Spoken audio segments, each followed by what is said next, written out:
Hey internets, it's Jake. This is Mini Terrain Domain, and welcome to At Long Last, Part 2 of the Tomb of Horrors. That's right, somewhere around 4 or 5 months ago, we started this adventure, and we finally got the gang back together, minus one. Unfortunately, if you were watching Part 1, Drake Warren, his computer went to the great computer junkyard in the sky, and he could not join us, though he will be with us in spirit. So in a way, we can say that that the tomb killed him. It reached out into real life and destroyed his computer. So, like I said, it's been a while. So for the benefit of the players and the audience, I'm going to do a quick recap.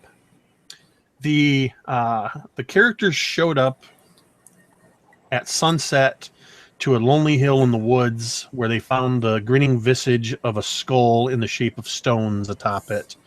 And after much searching, they found their way to the north edge to a sandy cliff. And through a mixture of magic and mundane methods, they uncovered the actual entrance to the Tomb of Horrors. This first tunnel, filled with mosaics and a red path, also proved to be a very fitting introduction to the dangers of the Tomb of Horrors, as I'm fairly certain that the characters found every spiked pit trap in that hallway, and even a couple extras. But through some quick thinking, some of them were able to levitate or fly out using magic items. They found their way to the end of the hall and a magical portal that seemed to have taken the green dragonborn Nox, who they have not seen since.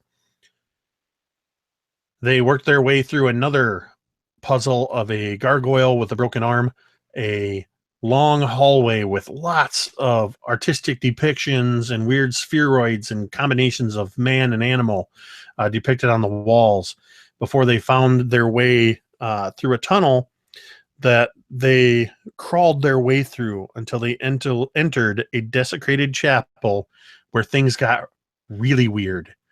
As they entered this chamber, they were able to they went in, they started looting through all of the pews, finding tons of gold, silver, electrum, and a poison gas trap that just about did them in. But the quick thinking of the Blue Witch Mixlodia, using a special magical passageway to sidestep and bypass the orange mist of another archway, they passed into the room and found that their alignments and their sexes had changed. That's right, their gender had changed. A quick entry and exit, or exit and entry back into the room, and they were put back as far as the alignments, but where what was once 3 ladies and a gentleman, it is now 3 gentlemen and a lady, continuing through this tomb. Attempting to investigate more caused more damage, particularly to Mixlodia, who was zapped by the desecrated altar. They found a magical coin slot where the quick-thinking half-orc fighter deposited a coin and opened a door, and that is where they find themselves now. Having just decided that they've been through enough of this to this point, that they need to take a few moments and gather themselves up. So let's take a moment, let's go around the proverbial table, so to speak, and let's see how you guys are all feeling after what has happened so far. And let's start with Tilda, the Dwarven Cleric. So Tilda, who is now a male dwarf, still sort of getting used to that and wondering if there's going to be a way to get around that.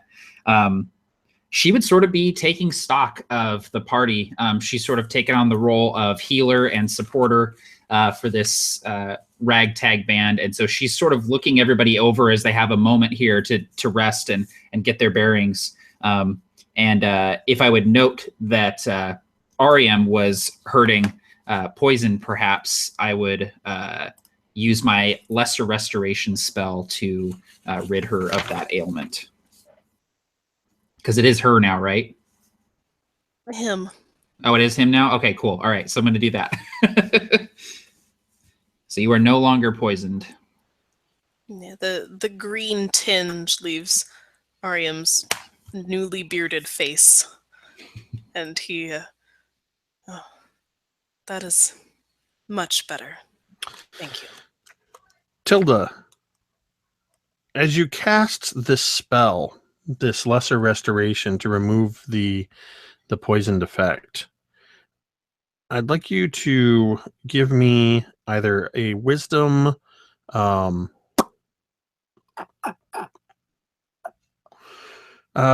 go with medicine or arcana, whichever one works for you there.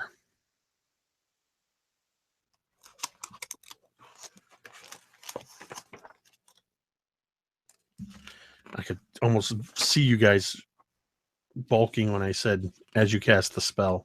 That's what this tomb does to you. That's never a good phrase. As you look, as you do this reach. thing. Yeah. As you walk through the orange. Okay. How'd you do on that check, Matt? Oh, sorry. I thought Ariam was making the check. Let me make it really quick. No, Tilda. Got it. Oh, that is a natural 20. Awesome. This bodes well. That is actually unless good. It's a bad thing. Okay, it's good. Okay, awesome. No, you actually, as you cast this spell and you're determined to remove the effect of poison that seemed like it was having a lingering effect on your companion, you notice that the stubble that seemed to have already been growing on her now masculine cheeks, for a moment, it grew fainter. And you saw she had a slightly more feminine appearance again. And you get the sense that similar type magic could possibly restore gender. Okay. Well, I do have access to a greater restoration spell, which would potentially reverse it completely, but I can only cast it twice. So we would have to decide if it's worth it for two of us to feel comfortable in our bodies again. I mean, the gender swap doesn't give us any mechanical changes, right? It's just a... No, this isn't old school D&D, so there's no I wasn't sure. Mechanical benefit. Maybe in the original Tomb of Horrors it would have affected things, but I'm not sure. So I would sort of take note of that. And I would say to my companions, well, if we can't find a way to fix ourselves in here, I may know of a way through my own magics, through the magics of the revered mother, in order to reverse the effects of that, the particular ailment that we find ourselves under now.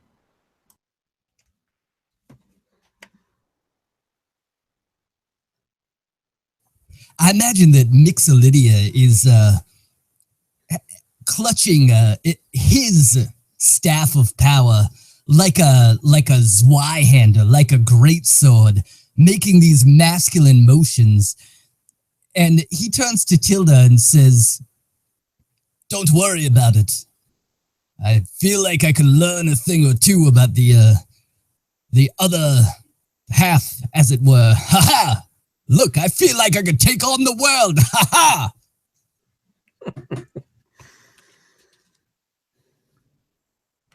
I think the testosterone's going to your head, Mixer.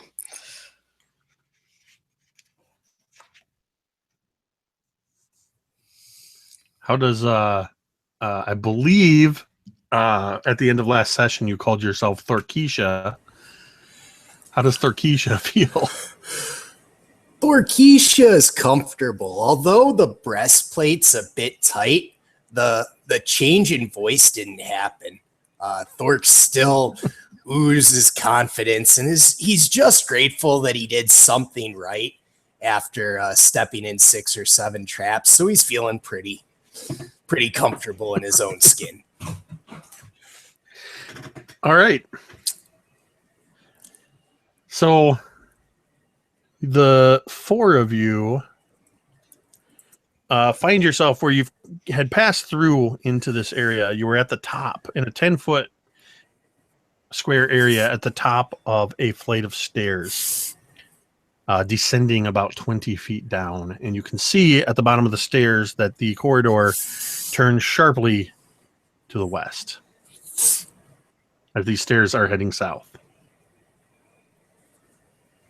I imagine as we're packing our gear up after a short rest, we would see Mixolydia tending to her skeletons. They are immaculate as always, shining white. And he bends down, and makes sure that the chalk that is shoved between their foot bones is still intact, just in case there are some sort of foul magics that attempt to turn us around so that we lose our bearing. She stands up, he stands up. It's hard to get used to that. And turns to his companions. Says, well, my friends, we have made it this far. And that bodes well. Only one of our number has fallen to the nefarious death traps of this place. I fear, as we continue onward, it will only get more difficult. But I'm confident that the 4 of us together will be able to face whatever this demilich, Acererak, has in store for us. I would say before we descend, we, at least most of us, are learned. Perhaps we can pool our collective knowledge and speak for a moment about this foe that we shall face. I have spent some years of study, and I know rumors and tales and the like. I would be happy to share that with you, and well, I'm a little bit scared, and I feel like if we were to speak with each other about this, Tilda, you've studied, I'm sure.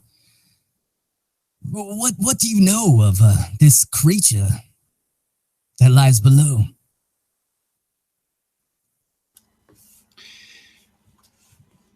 In my studies, in my devotion to the revered mother, I learned much about undeath, how it manifests. And in my journeys, I have seen many, not unlike your servants, Mixolydia.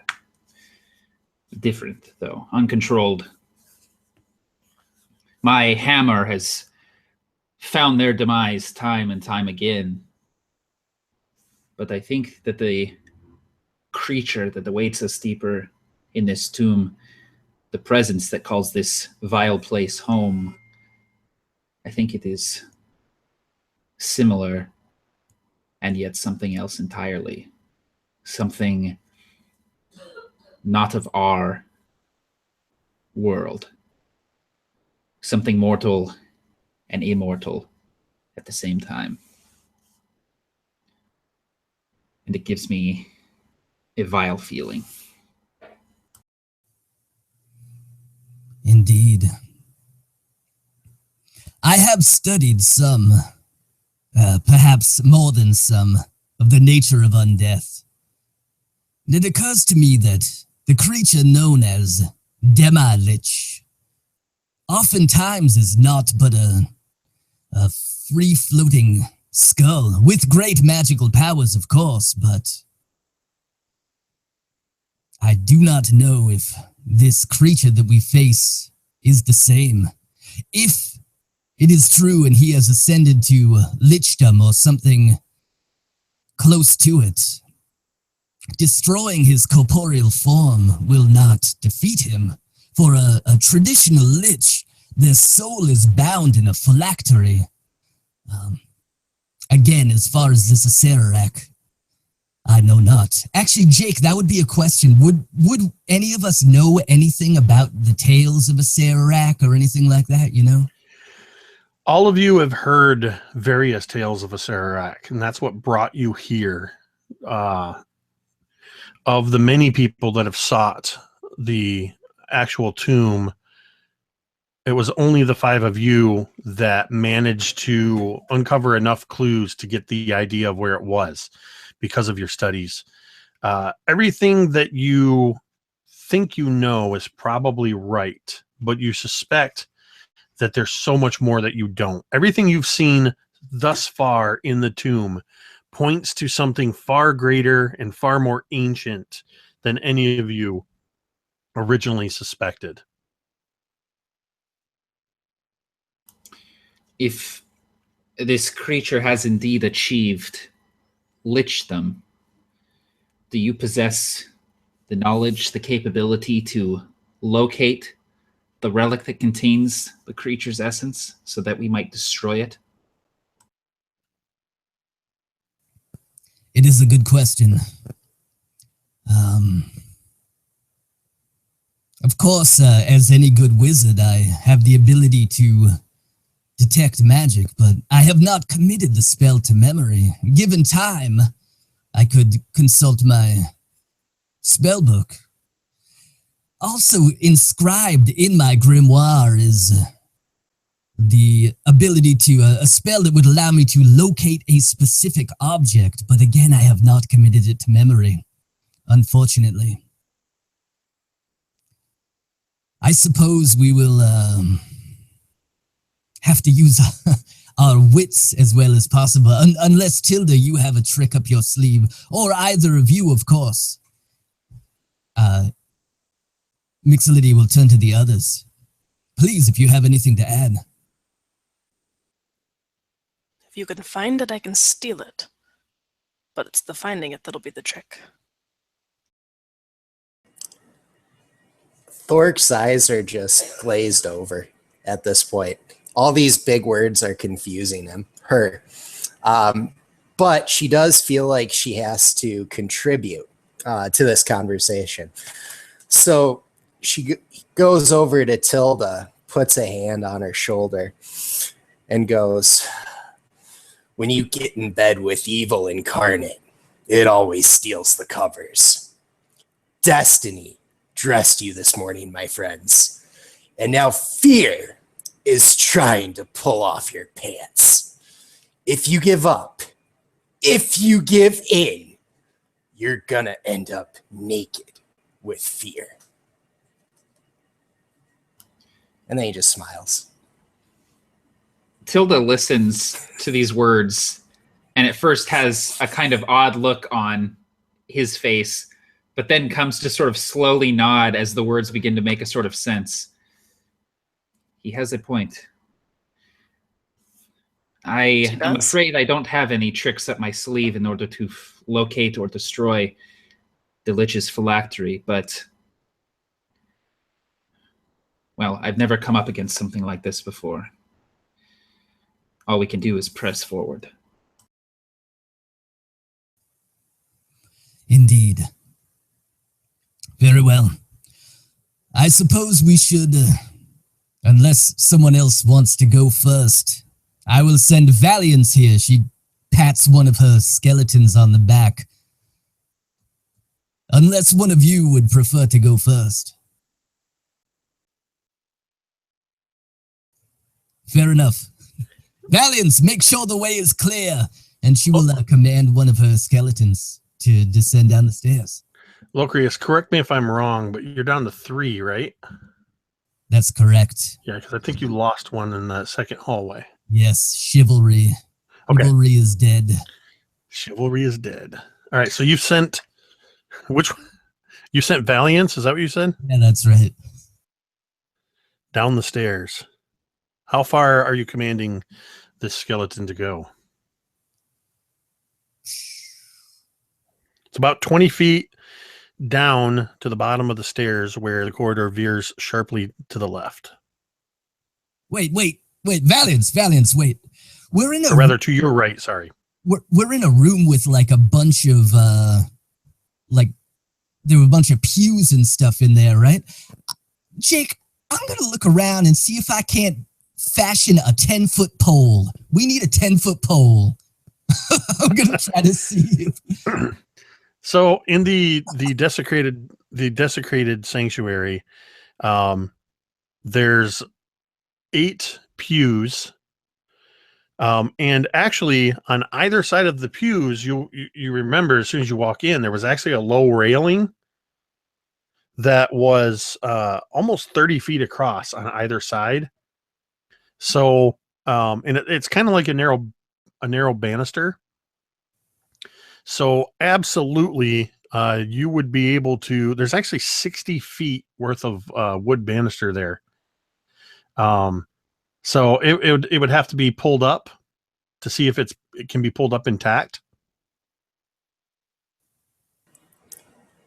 Absolutely. I think that Mixolydia would be over there and she says, "Don't worry, I'll use my newfound masculine strength." And with an 8 strength, she will start tugging like, oh, oh, oh. Thorkeisha walks over and goes, "Oh, sweetheart, I got this." He takes one hand and just starts to pull up with his 20 strength. Her 20 strength. Yeah, and I think that that wouldn't even be a question. That you just, as you pull up on it, it just doom doom doom doom doom doom all along as it's popping loose from these pegs, and it's literally just do do do do do until you've pulled an entire 30-foot railing loose. Here you go, sweet cheeks. Excellent. It's a little bit too large, though. Would you mind breaking it into 10-foot sections? Thorkeisha just pulls out her hand axe and starts slashing away at it. Yeah, and there's enough wood here, and it's, like I said, it's so easy for you to pull up that if you wish, you can each have a 10-foot pole. Mm-hmm. Like I said, there's 60 feet of railing here. If you think it's going to help you. Why not?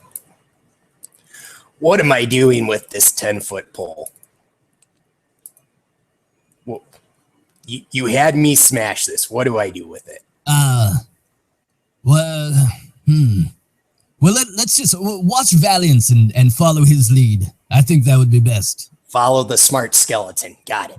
Okay. Yeah, good, very good, excellent. Got it. Mixolydia turns to the other two. We're all going to die. Tilda nods in agreement. And Jake, what I'm going to do as we move on here is I have my shield is actually an animated shield, and it basically I can speak a word and it floats in front of me and will help defend me. And it lasts for a minute and then it drops to the floor and then I can activate it again. So basically I'm going to have the shield floating in front of me, wielding my warhammer with 2 hands and basically just be taking cover behind the shield as we're moving down the hallway. And whenever it runs out of juice, I will activate it again in front of me. All right, so we've got a skeleton with a chalk foot leading the way. With every other step, it makes a mark on the floor down the stairs. Got Tilda going with an animated shield that about every minute you hear a clatter as it hits the ground and pick it up and reactivate it. Who's going next? I assume that meant you were taking the lead. Tilda? Or no, wait, you didn't want to take the lead. I don't. Well, I want the skeleton to go first. I'll come up behind the skeleton. Ahead of you. Yeah, I will take point behind the skeleton if no one else wants to. And who's going next? I could go ahead of Tilda and check for traps if that was at all appealing. Mm-hmm. Thork will be right behind her. Him. And then where's Mixolydia? Yeah. We'll take up the rear with her other 2 skeletons. And I imagine that unless Mixolydia will turn to Orium and say, I believe you mentioned that you have experience in such matters. If you prefer to go first with your keen eyes, that is fine. Otherwise, I'm going to send Valiance down to tap on every step with his 10-foot pole before he continues. Well, I can probably spot things before we set them off, but there's no guarantee. The question is, do we want to risk setting off another death cloud? Indeed. I believe the decision should be yours, for you're the expert in such things.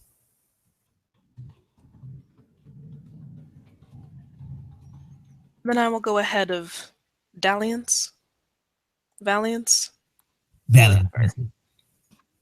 That one. So you're taking the lead. Somewhat nervously. Okay. And you're going to just kind of check the whole way? Mm-hmm. All right, so I'm going to have you to cover the journey down the stairs and to the west. Go ahead and give me an investigation check for traps.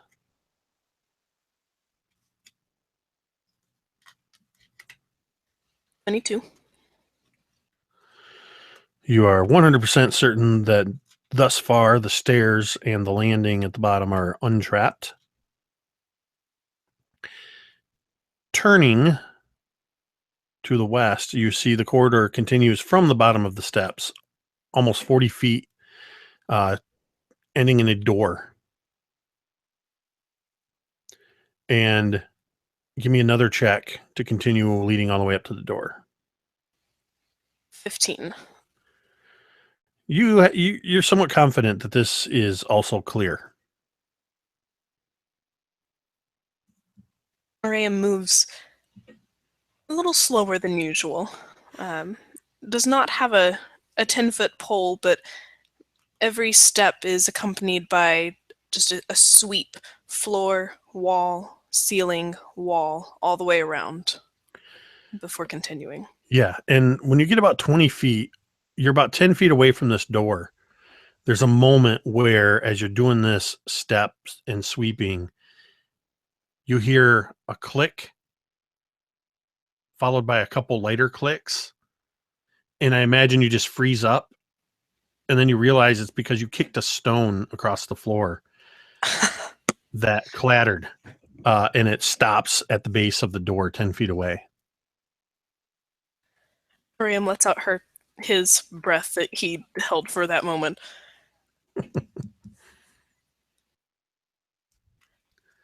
But yeah, so all the way up to including the door, the way is clear. Seems safe enough. Come on. Dalliance, variance, Valium. Yeah, we should change his name to Valium. That's great.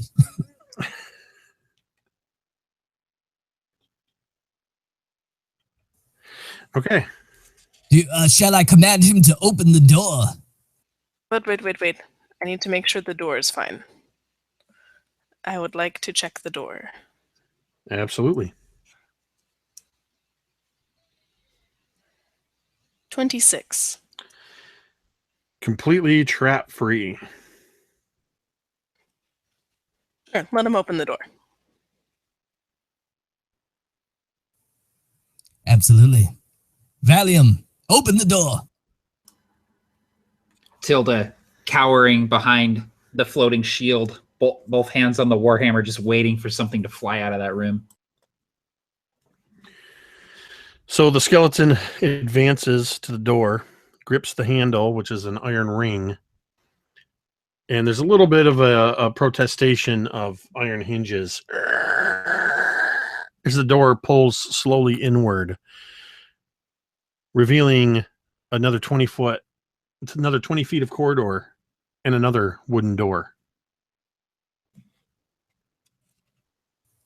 Now, Jake, just to get our bearing, we went down these stairs, and then there was a 20-foot corridor to the west. Is that right? No. So at the start of this area, you were kind of resting on a 10-foot square landing at the top of the stairs.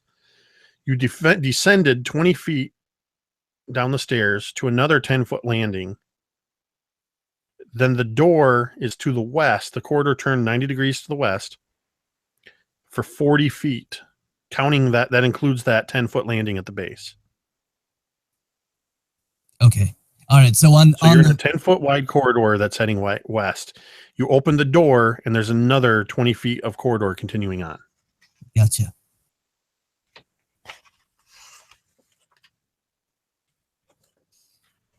That wasn't so bad.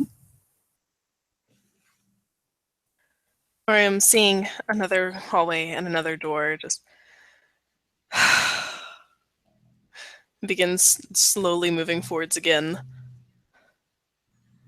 checking for traps. As all right, give me another check.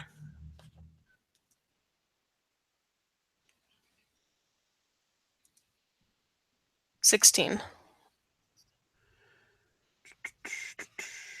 As you start to take a step forward, I imagine you kind of reaching out almost toes first. And just as you're about to shift your weight, you see the faintest edges around this 10-foot square area just to the west of the door. And you've determined that this looks to be the lid of a covered pit trap.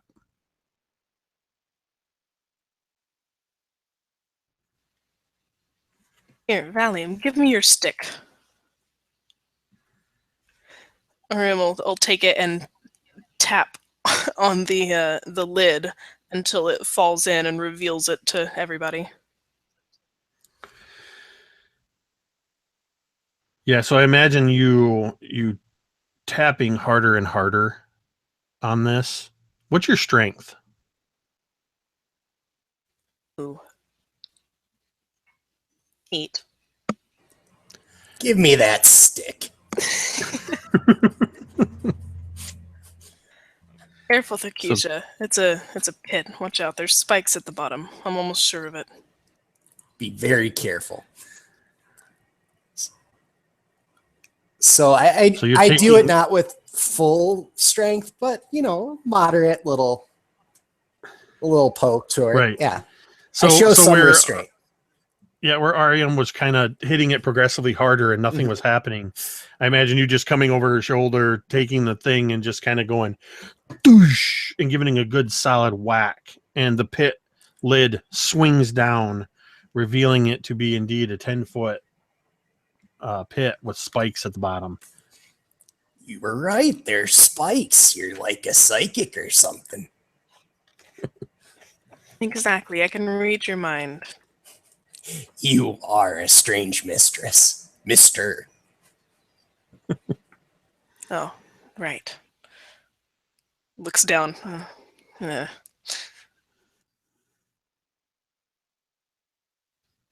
Moving. So at this point, you now have an open 10-foot pit. Is there a way around it? Do we have enough? Yeah. No, there's no room on either edge. It's the entirety of the hallway.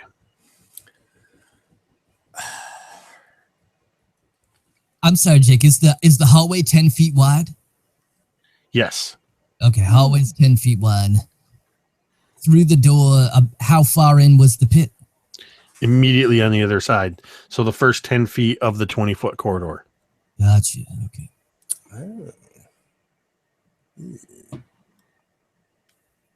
So we have 10 feet to cross? Yep. Or Ariam, you would know that with your tools, there's ways to attempt to block these lids in a way that jams them open sometimes, preventing them from swinging shut, or rather swinging open, I should say. So you would lock it in the closed position. Except this one you have already opened.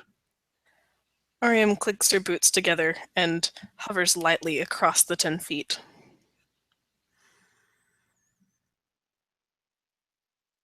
His boots. I remember those. So, Ariam's across. Are you staying hovering or are you landing? I gotta hover for at least a minute. Okay. I imagine that Mixolydia turns to her skeletons and she says, Forces of goodness, form a bridge! And they crawl forward and interlock their rib cages together to try to make a skeletal bridge across this pit.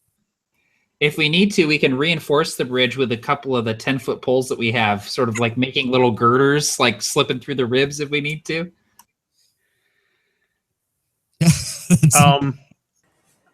Locrius, I'm gonna have you make a check. All right, okay, let's see if they can follow this kind of complex instruction. All right. Well, I'm going to leave it up to you to use a persuasion or let's make it an intelligence check. So Arcana, which you're probably okay. Here we go. Gills in. +7 to Arcana. So here we go. That's a 10 on the die for a 17.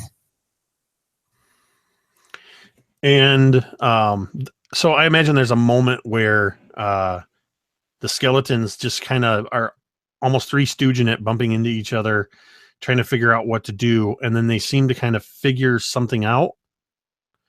And one of them kind of climbs partway up the other one that drops to its knees, and then they kind of fall forward and create this bridge.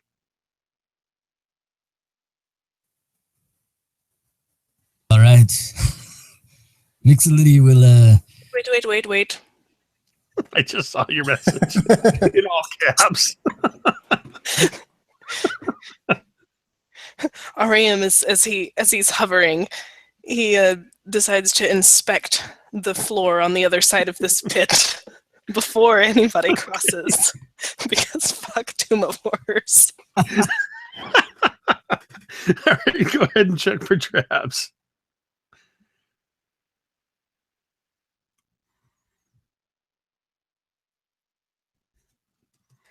He's having a little bit of a hard time seeing from his hovering, but the boots have been enchanted, so he can't quite land.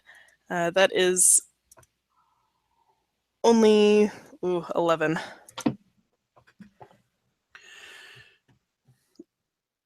With an 11, I'll leave it up to you to determine how sure you are, how confident you are, if the floor is clear of traps. It looks all right. But, don't trust this floor. I don't trust any floors anymore. And notably, nothing seems to happen when the skeletal bridge, one of the skeletons, whichever one forms the far side of the bridge, extends its arms across.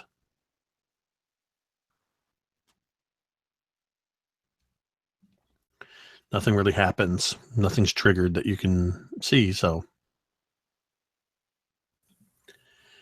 Who's going to cross the skeleton bridge first? I'm a heavier set gal. Why don't one of you fine gentlemen, go first? Mixolydia will take a step onto the skeletal bridge, holding her staff of power, his staff of power. I would like to ready an action to cast the levitate spell as I cross. Sure. But Mixolydia will just carefully, we'll just walk across.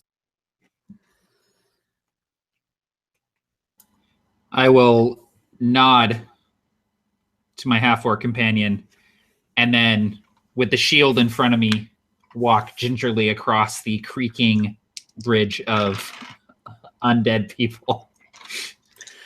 All right, so Tilda's crossing. When you get to the middle of the bridge, it's noticeably kind kind of sagging down a little bit. And I imagine you just kind of do this thing where you quickly step across to get to the other side, and you make it fine. So Thorkeisha pulls out her rope and readies to throw it to one of her companions if she doesn't make it across, and starts to gingerly tiptoe across in oh gosh, Jake, don't roll dice. Just let me go.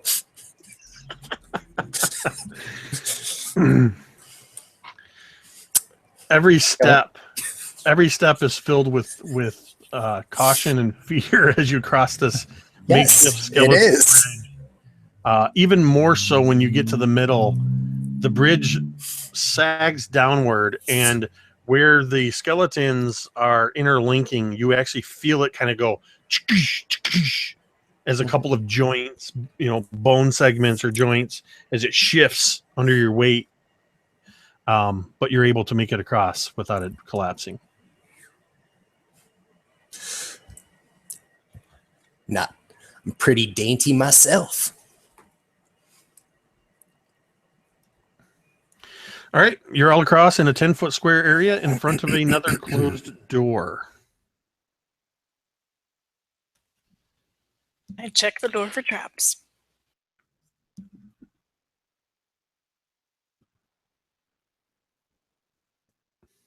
$18. For all intents and purposes, you are confident that this door is clear of traps. Miriam goes ahead and opens the door himself while the skeletons begin to disentangle themselves. As you pull on the door ring, the ring of the door, and pull it forward towards you, you are perhaps not surprised to see another 20-foot corridor with another door at the end of it. Fucking Gygax. What the?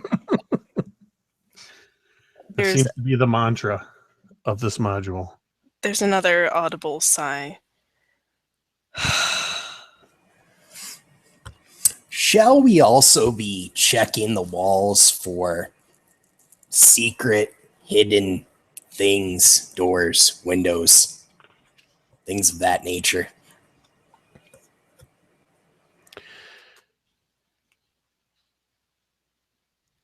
Keisha, if you want to check for hidden doors, you are more than welcome to. Perfect. As we walk along and continue to check for traps, I'll be checking the walls as well. Okay. All right, so the door's open. There's another 20-foot corridor. You might as well just go ahead and roll them up. Yep. Oh. Fuck. That didn't sound good. That was a 1. So it's at 8 total? But that was 1. You don't see any signs of what you saw in the previous corridor. This looks to be more of a solid stone for the full 20 feet. Miriam is still hovering, having never sat down. He goes, it looks fine, but I really don't trust floors anymore. And zips to the other end.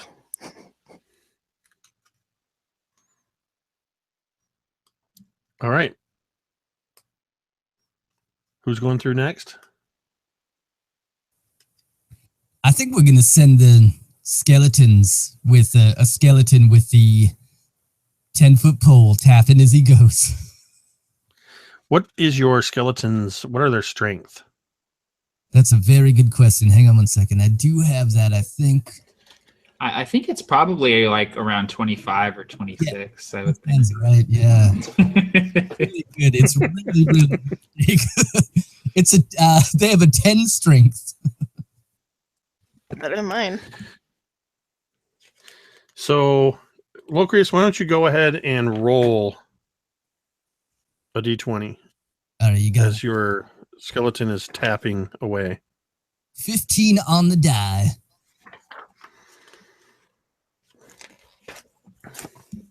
So as the skeleton takes a step forward and just gives a solid thunk just after Ariam flew through to the other side. Ka-thunk! Another trapdoor swings open, revealing another 10-foot deep spiked pit. Are you telling me that the 10-foot pole worked? Did the skeleton fall into the pit? No, it did not fall into the pit. It thumped down as you instructed it to with a solid thump and triggered the door to swing down. So it did not fall into the pit. That is great news. Where was the pit? Was it like right after the door again? Yep.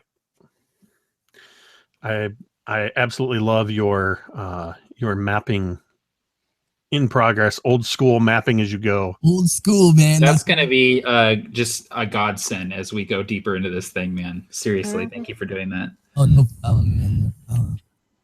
I got the idea. I feel like shortly after we played the last game, then I saw fucking Hankrin Fernale in a game that you ran, Matt, like a Harbinger game. He had like drawn the map, and I was like, that's how it's done. That's I know, and that was so cool too, because he was showing it on the screen, like, is that about how it looks like? And I'm like, yeah, that's, even if it doesn't, that's what it looks like now. So that's perfect. Well, and if it gives you all confidence, Locrius shared in our Facebook chat after the last game what he had come up with as the map, and I will tell you it was pretty darn close to what you guys actually went through. So if anybody's going to map for you, it's going to be Mixolodia / Locrius, because he's on the ball. I'm just following the chalk on the skeletons are laying down. They're doing all the work. Right. All right. So are you guys going to pull the same skeletal bridge, or? So you guys pretty much have this down. You saw what went wrong the first time, how you could make the bridge a little bit stronger. So you're able to command your skeletons without them being confused, and everybody's able to make it across to the next section of floor. Does Ariam make a check before her boots stop letting her hover? Because by this point, a minute's gone by. Or him, yeah. I should. He'll have a look at the floor just before the door. That's not a very good look. It's 13. So again, you're feeling like, yeah, this looks like it's pretty clear, and you realize you're sinking down to the floor as your flight boots are no longer keeping you aloft. And as your full weight hits the floor, you feel the ground is solid below your feet. God, I love watching your guys' faces. I think that Matt legit has PTSD from all these pit traps. I'm like, where's the pit trap? What? Where? Oh, okay. Same scenario. There's another door. I check this door for 13. Ariam's getting Pretty darn confident that it is not trapped. Looks the same as the other two doors. Iron pull ring. He almost gives it a cursory glance. It's the same, and then tugs on it and opens it. The door opens, and what you see is a 40-foot long tunnel that at the end of the 40 feet, it turns sharply to the north.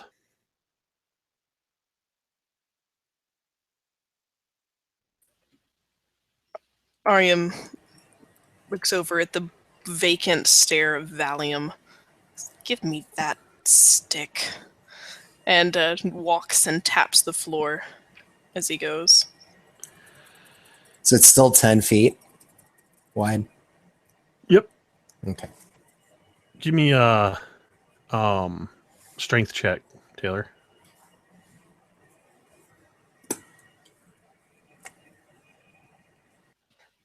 Three. That might not be my best feature. Yeah, you're almost gingerly tapping it compared to what Keisha was doing. It's kind of like, I think this is good.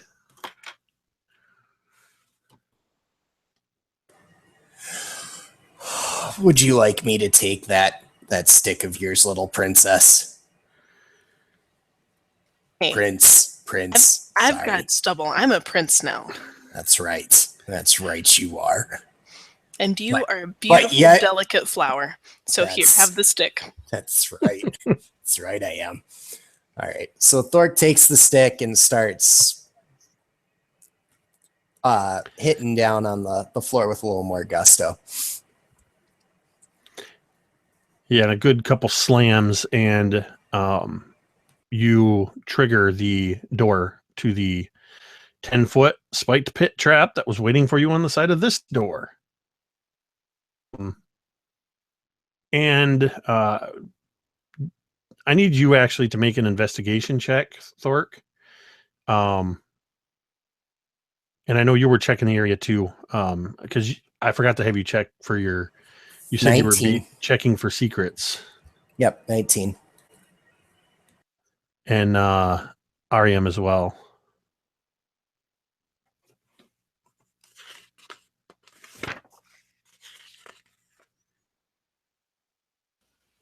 Oh, Mariam is distracted, apparently. Where did it go?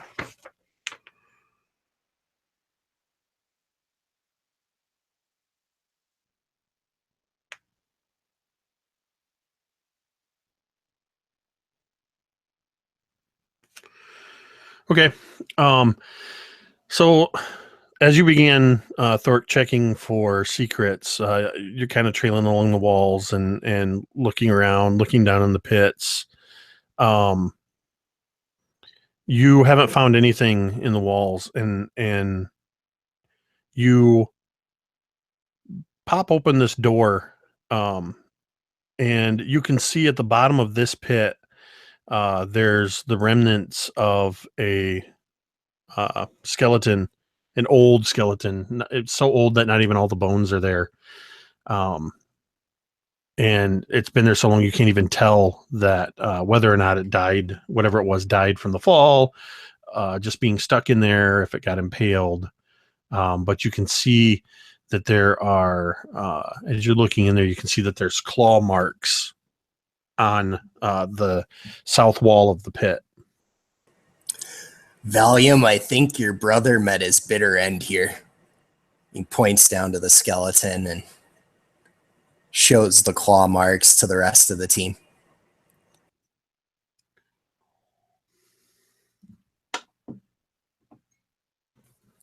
Mixolydia opens his mouth to make a snarky remark, but then glances sideways at Tilda, remembering that her brother was lost to the tomb.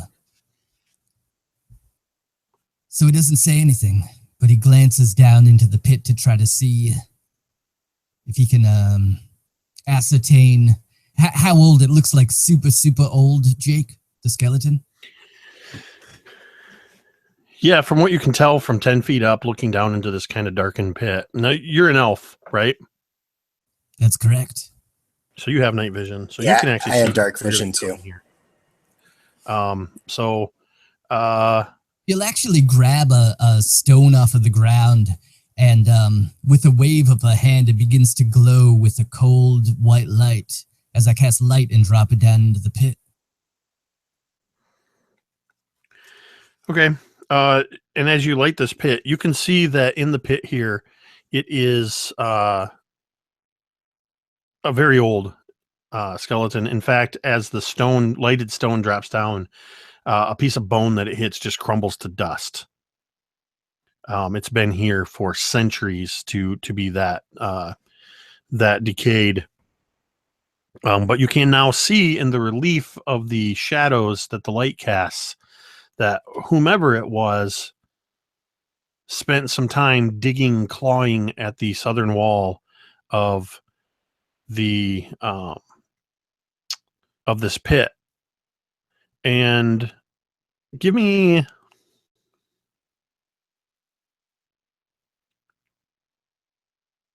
Anybody who's looking in the pit now with the light down in there can give me a intelligence check of your choice that works as far as not history, just straight investigation, perception. Wait, perception is wisdom. Investigation or I don't know, stone cunning till the whatever skill works for you. Solid 1. The light dancing around almost makes it look in your eyes like you can't even hardly see the spikes. It almost just looks like a plain pit to you.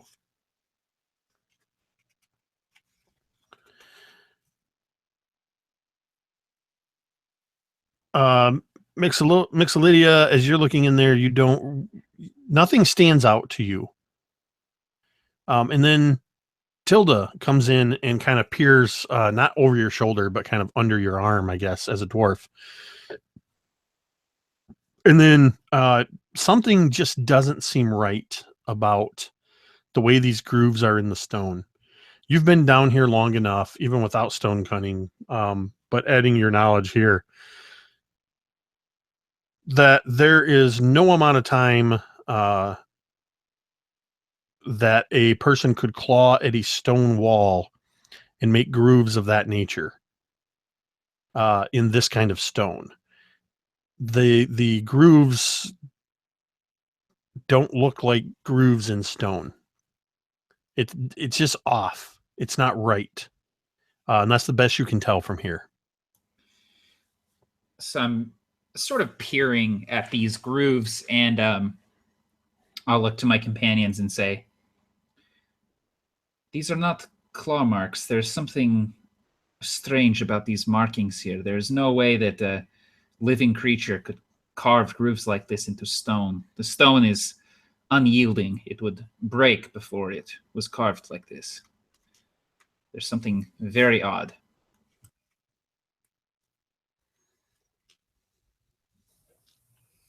Interesting. Mixolydia will sit down, open up her spell book. I really should have committed this to memory. Now let's see. I'll start casting Detect Magic as a ritual. Okay. So that's going to take about 10 minutes. While Mix begins doing this, what is everybody else doing? Lorkeisha's looking to see if there's a safe spot she can potentially jump down to. Thoric, you actually have a fair amount of experience with the spiked pit traps. I do. Of the Tomb Yes. of Horrors. This is true. You know that with your great height, you can actually kind of sit on the edge and then kind of turn around and lower yourself, gripping the lip, and just drop. And as long as you do that, you're avoiding the spikes. You know that you could do that safely, as you have extricated yourself in such a manner multiple times. That's what Thorkeisha's gonna do. She's gonna drop down into the pit and start investigating the grooves up close and see if it's something that can maybe pull away or carve into further with her hand axes. That's what she's gonna do.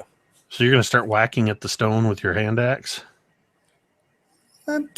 Claw at it first, see if anything comes away, and then if not, go with the hand axe. So now that you're down here, and you have to kind of shift your weight a little bit because this lighted stone is behind you, or you could even pick it up. It's a stone that he casts light onto. Mm-hmm. The stone doesn't look like stone that's been chiseled away or carved or grooved. It looks splintered like wood. And you can actually see beyond the surface in the grooves that you can see the grain of wood. And as you pry at it with your axe, pieces of wood easily come away. And as you push into this wall with your hand axe, you feel the entire wall give a little bit.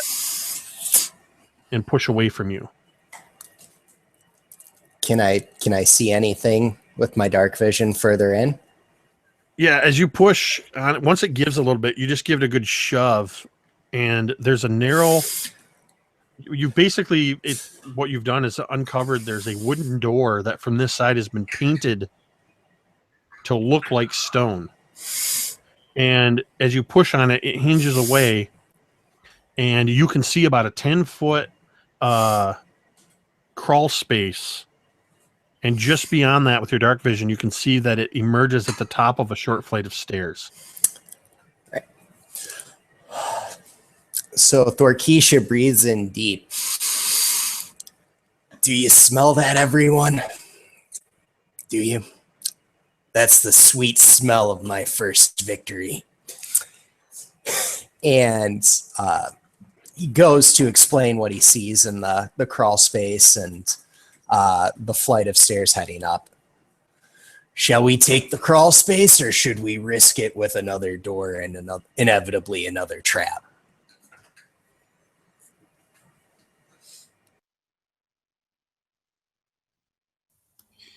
As much as I dislike the idea of crawling into a pit trap and crawling through some sort of passageway, I like the idea of moving forward through these doors even less.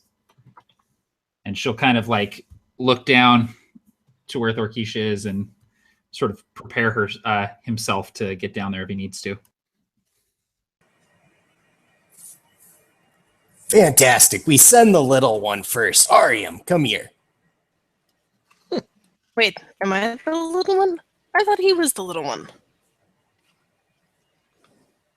Fine. I'll jump down into Thorkeisha's arms. Now, Jake, if So- I may ask, just so that I can try to get this right for the map, is this leading off to the north from the bottom of this pit? To the south. Sorry, I don't think I actually said the direction, but yeah, to the south. That's exactly what I was going to say, Taylor. As I imagine you jumping in like at the end of Princess Bride into Fezzik's arms. It's an odd scene. That little slow-mo fluttering of the cloth under the armor. Thank you, Thorkeisha. You can set me down now. You're welcome, my sweet prince. All right, so is it just Ariam or is everybody going down into the pit? I'll go down in the pit, but I'll go last. I'll sort of cover our backs here and making sure that the door is not going to fall down on top of us or something like that.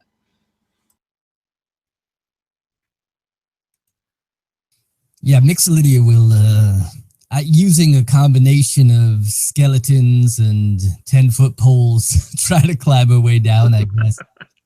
Say, this doesn't seem right to me. I mean, a pit is made to kill people. Would they put a secret way out of the pit? This place, there is no logic here. I think the minute we try to make any logical sense of this place is the minute we are truly lost. There's nothing here that makes sense, and we should not expect it to make sense going forward. Fair Hear, enough. hear. So everybody's able to make it down in here. And Ariam, I believe you were taking the lead through the crawl space.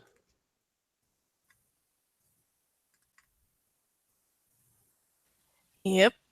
Crawling, she's got dark vision because he's a half elf, and he's checking for traps, and if there's dirt in there, he's just gonna like every few feet throw the dirt forwards just to see if it sticks on anything that might be invisible or gelatinous in front of him.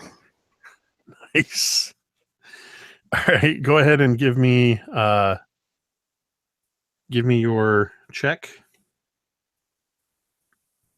That is a natural 20. That is fantastic.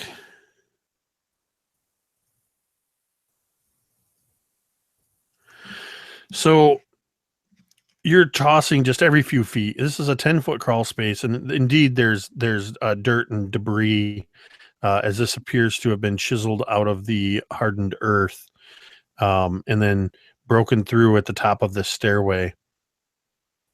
And you don't find any your dirt sticking to any gelatinous surfaces, or the dust doesn't reveal any hidden lasers or anything like that.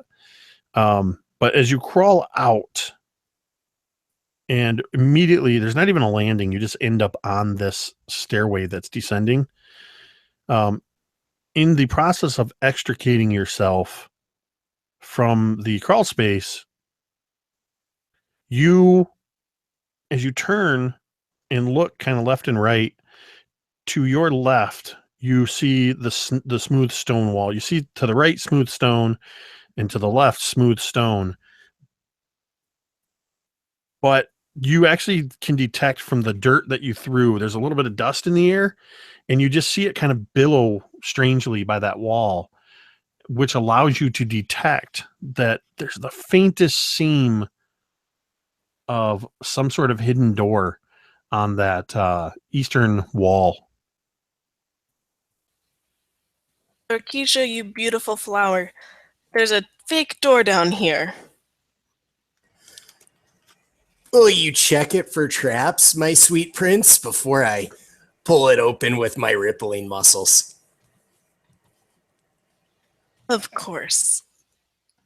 You're a dear. 18.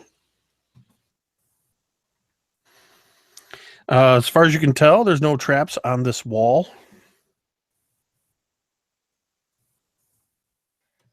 All right. Thorkisha's gonna yank it open with her rippling biceps. There is nothing to grip. Can I push on it? You can push. All right. Your biceps are rippling. That's right, they are. Your half-orcish skin begins to glisten with sweat. Ooh, as you press as hard as you can, your feet sliding against the steps. And this door will not budge under your strength.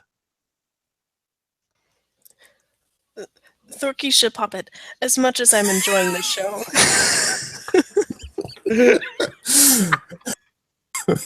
I'm sorry. It won't budge. Perhaps I should look for a catch or a lever. Please do so.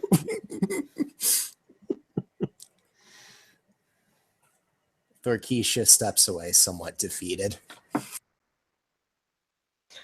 17 to find a lever. Well, and I was going to say, even with your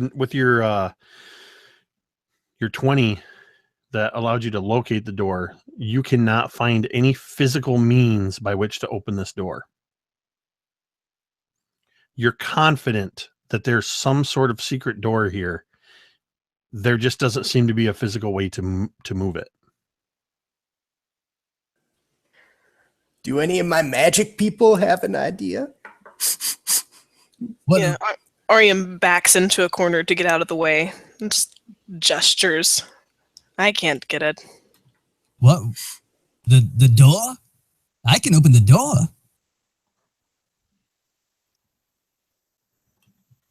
Should we stand back though?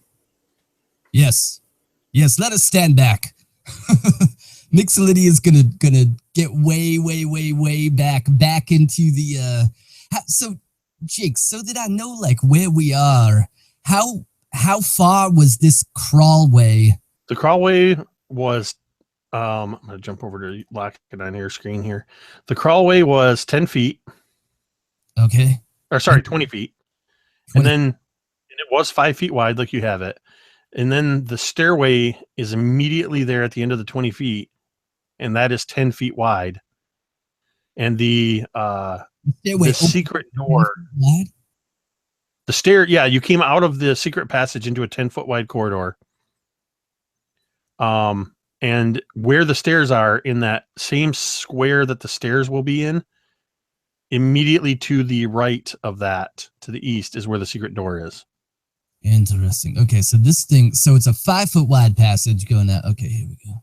Let's just get this right. I feel like, this is the Puma Horrors. I don't want to blow it up. All right, so then it opens up. What the hell am I doing? Okay. Mixolydia will back up into the pit, try to take some cover in that area, and beckon for her friends to do this. I'll back up, and I'll keep my floating shield just kind of right in front of all of us, so we can all stand behind the shield. Fantastic. And once everything is ready, you see she twists around. Her now masculine hand appears in the air. She makes a fist, and it's as if there's like a ghost image. 3, 4, 5 of them shoot forward. They all coalesce in front of the door, and with a resounding, I cast the knock spell on this door.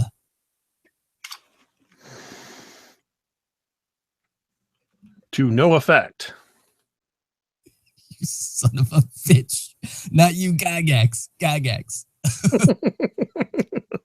With all of this sort of fanfare and whirling around, and then the kind of clicking sound, Tilda will kind of look up over the shield, look down the hallway, and then look at Mixolydia and say, I do not think anything happened. It's not my fault. It's not a door. If it didn't open, my magic works, okay? It's I have no doubt of that, but if it's not the door, then what is it? Maybe it's the exit. You can only come out.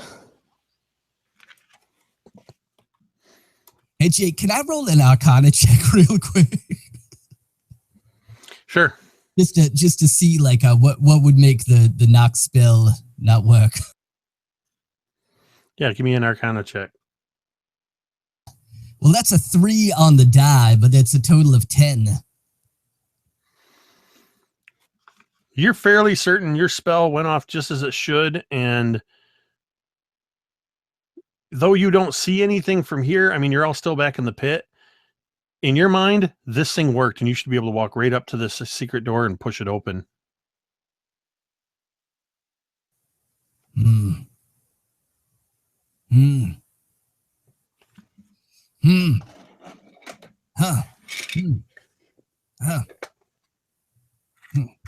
Suck. Try the door again. So Thorkeisha again goes up and rolls the shoulders back and gives it a good old college try again.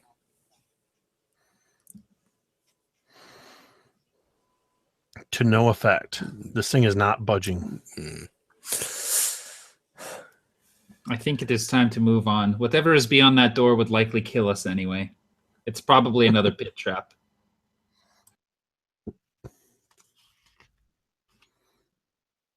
Well, at least we climbed. So the corridor does continue at where the stairs were, because that was to the left of the stairs as you guys were heading down to the east. The corridor at the bottom of the stairs continues another 20 feet and then veers to the west. 10 feet wide, 20 feet long. Or you can go back up out the pit and continue to the west as you guys were going. Or you can try other options on this seemingly immovable hidden door.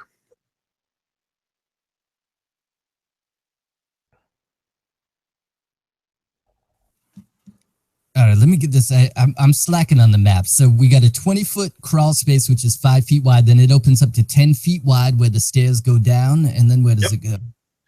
And then it continues another 20 feet after the stairs.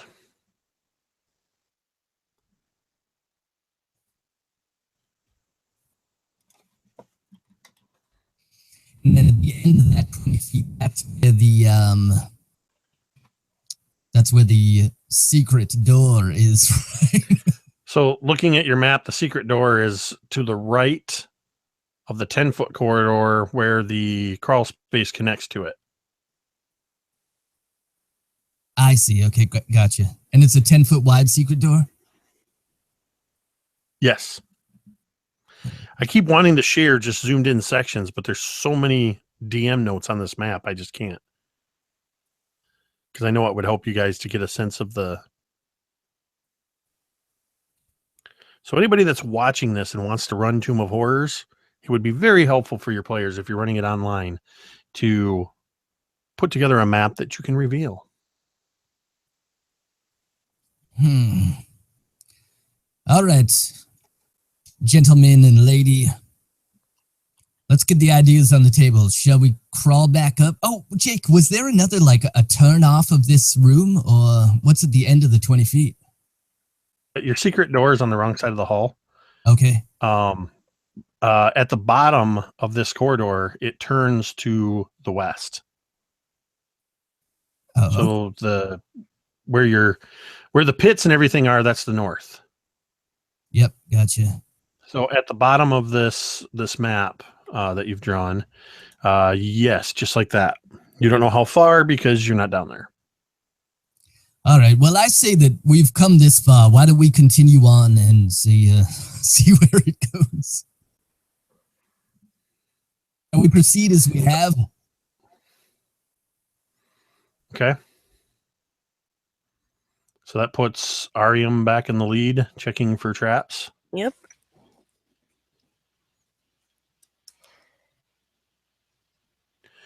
All right. All right, 16.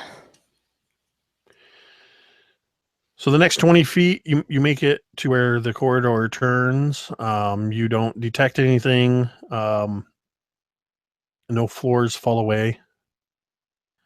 And when you get to the end and turn to your right, which would be to the west, you see another staircase leading down about 10 feet. And the hall at the bottom of the stairs extends at least 10, maybe 20 feet, but this corridor is kind of hazy. So you can't tell how far it goes. Like smoky, foggy, death kind of hazy? It just looks kind of cloudy. I don't like the sound of that at all. No one does. Yeah, Arim will wait for the others to catch up and just kind of point and go, that looks a little hazy, right? That's not just the dust. Yes, it Can we does. send the skeletons first? I've had one sex change too many already today. Yes, of course. Jake, so a little while ago I cast detect magic as a ritual. I don't think that anything would have messed with my concentration. Do I detect any magic? I actually had forgotten that you did that. So you were casting it as a ritual kind of throughout the area? So detect magic gets cast on yourself, right? And then you can detect magic. I believe that's how it works. I can look it up real quick, but I'm pretty sure that if you concentrate on it, you'll be able to see. I know it has a range. I'm checking it real quick too. I'll say it's like a 30. Okay, yeah. For the duration, you sense the presence of magic within 30 feet of you. So, yeah, so let's do this. So we're not fully retconning it all. As Ariam is proceeding forward, and you've been kind of, as everybody's doing everything, you're just kind of running this ritual, muttering and making your occasional somatic things. Just as Ariam kind of looks and says, guys, I don't like the looks of this. It's cloudy down here. You kind of complete your ritual. And it's like this, almost like a lens, just kind of, you've done this many times before in this way, but it's like a lens, like optics going over your eyes. And you can kind of see things a little bit clearer. And you're just looking around, and you look down the hall, you look back down the crawl space you came, and as you shift your head, and turn toward where the secret door is, it's just pulsing with abjuration magic. And you can see this spectral, or rather this outline of magic aura around this door, this abjuration door, and you get the sense that some kind of magic is preventing this door from opening. I think that she would muse upon that out loud as we were getting ready to continue on. Yes, there is quite a strong abjuration on this. Of course, that's why my knock spell didn't work. That makes perfect sense. It is quite powerful. I suppose I could attempt to dispel it, but I don't know if, I don't even know if I could. We don't know what's behind it either. I have a bit of experience with dispelling magic myself, but like you, I don't know if I would be able to mitigate such powerful effects.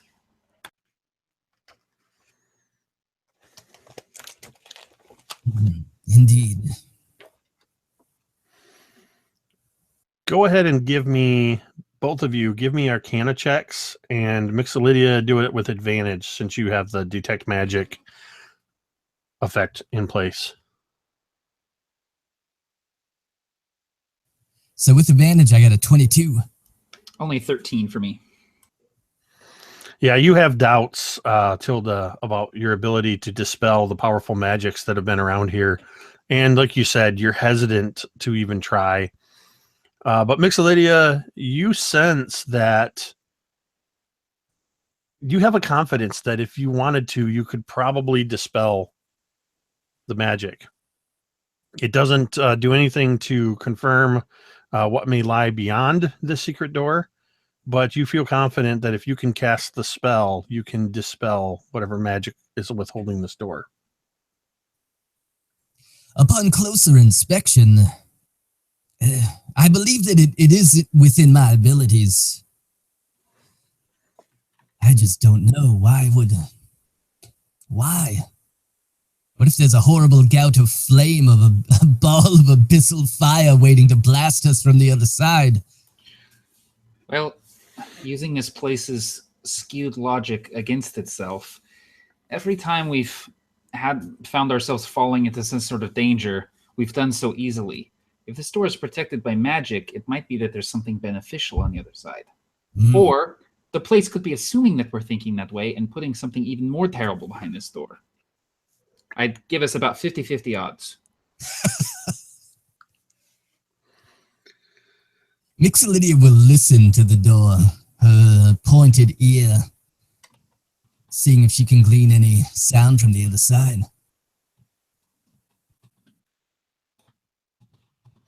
If you're listening, what you said? Yes, yeah, listening.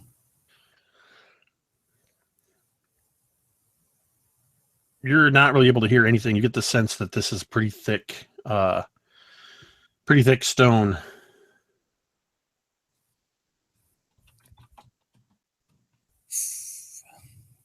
All right. Well, if there are no objections, I'm going to attempt to dispel this abjuration. I will stick close to Mixolydia, and I will activate my floating shield and put it up in front of both of us.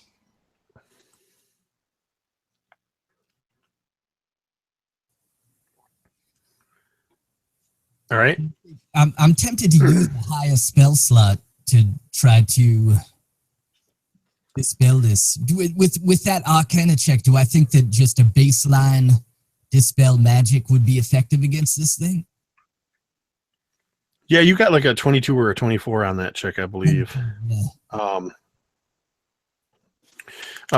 You actually, you do get the sense that you don't have to amp up your dispel magic at all. You feel like you could just give it the old college try at a standard level, and it will probably work. Yeah, so let me just see what the range on dispel magic is. It's 120 feet. Oh, damn. So Mixolydia will again take cover up as much cover as she can get, and beckon her friends and her skeletons to do the same. And I imagine hunched behind Tilda's shield. She reaches out a hand, utters some arcane words, and we see the sigils for all of the 8 schools of magic appear in a magical circle. They begin to spin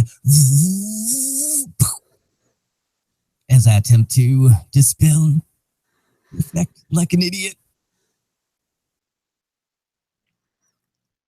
Okay. I was just checking to make sure that it only worked on one specific object because you were kind of taking cover behind Tilda's magic shield. Oh, jeez. Curse you. I'm not Gary Gygax. If I was Gary Gygax, all y'all would have mundane items now. No. You send off the spell and you see it just kind of the sigil as it shifts through, like you said, and it just kind of hits and just washes over like a cloud on this door. And it seems for a moment as if nothing happened. This massive stone secret door just kind of goes and moves forward about 6 inches, revealing that it's on hinges.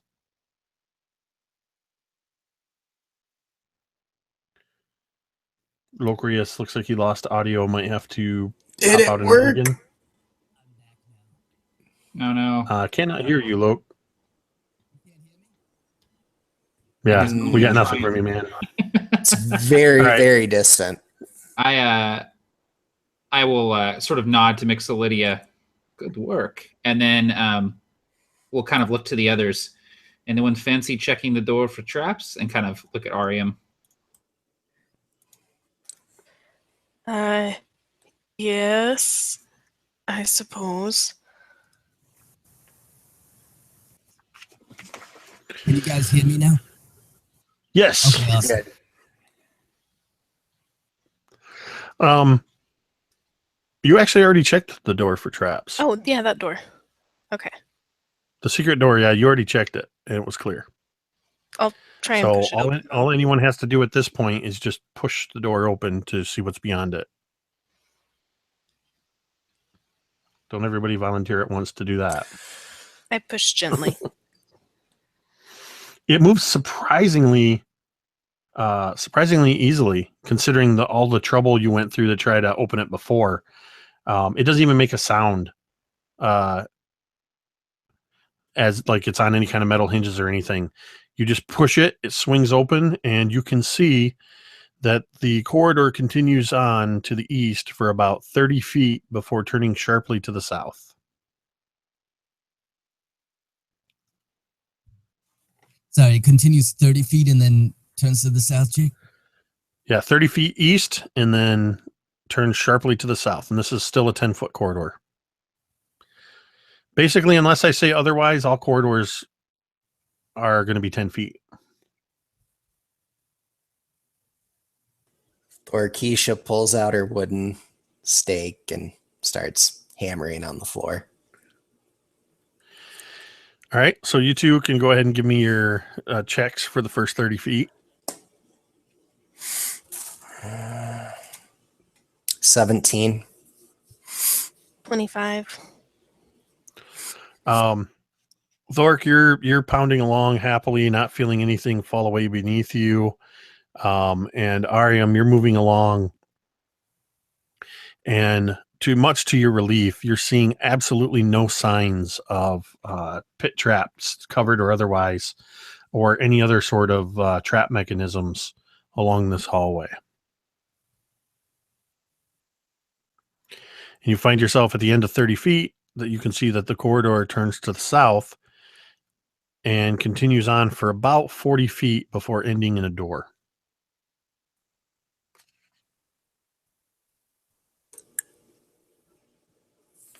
We do it again. A 22 to check the door for traps. As Ariam holds in another sigh and another eye roll and inspects to make sure the door is not going to jab her with him with a poison needle or release something. And thus far, yet another door is untrapped to your eyes.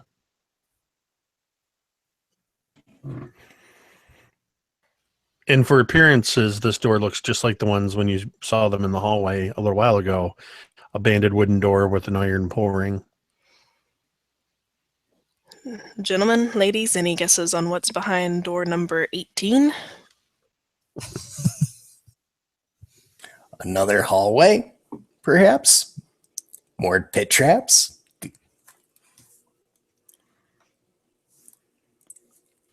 I'd take that bet. A party? Some margaritas?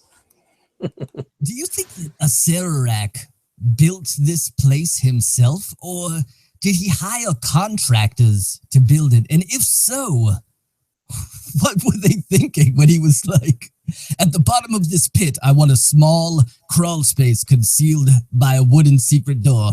Then I want some stairs going down, and I want you to use a third-level abjuration on this door just to confound anyone who happens to stumble by it.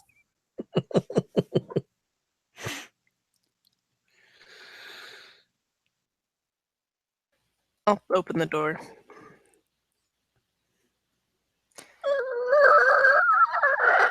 The door opens. And for the first time since the desecrated chapel, you see something other than a corridor. The door opens, revealing a room that is about 60 feet wide. And I'll give you the positioning of those here in a moment, Locrius. And it's 40 feet across. And in the southwest corner, there is a passage leading off to the west. So from the door, the room extends to the east just 10 more feet. And on the other side of that square in front of the door, it goes 40 feet the other way, Locrius. So you end up with a rectangular room that's 60 by 40. Yeah, just like that. And then 40 feet down.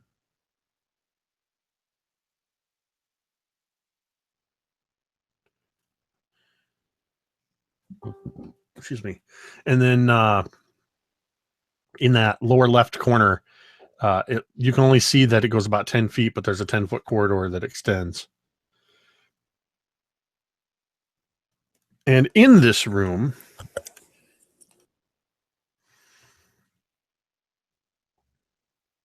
this seems to be some sort of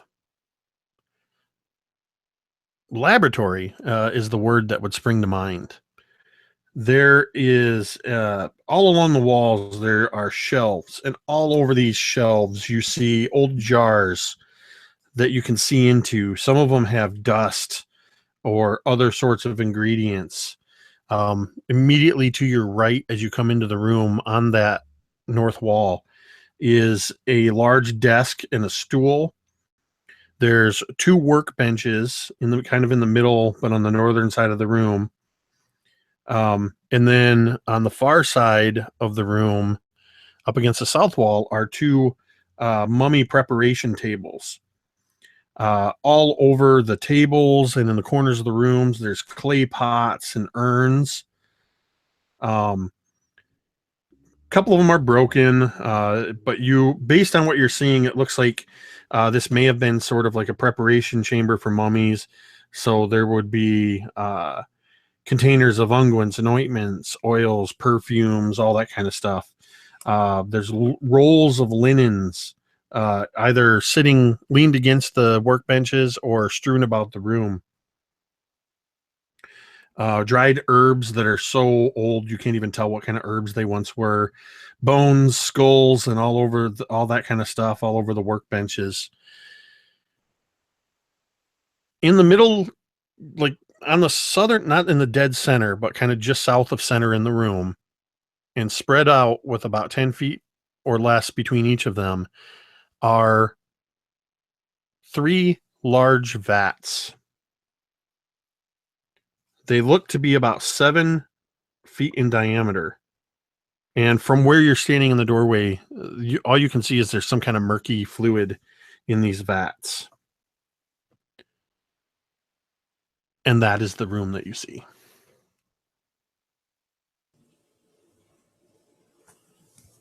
Thorkeisha's going to go check the northern desk to see if there's anything further in that desk that could be useful.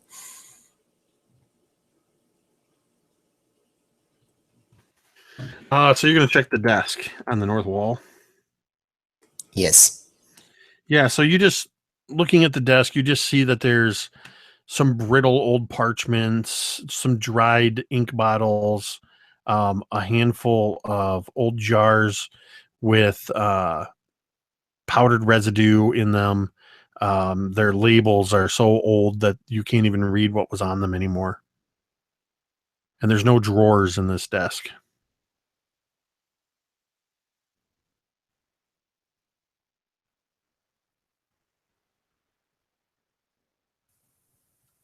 I imagine that Mixolydia has this look on her face. I imagine that we probably see everybody's face, the looks of consternation and worry and woe.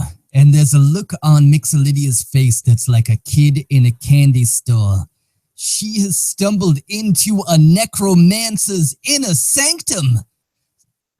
Bum, bum, bum.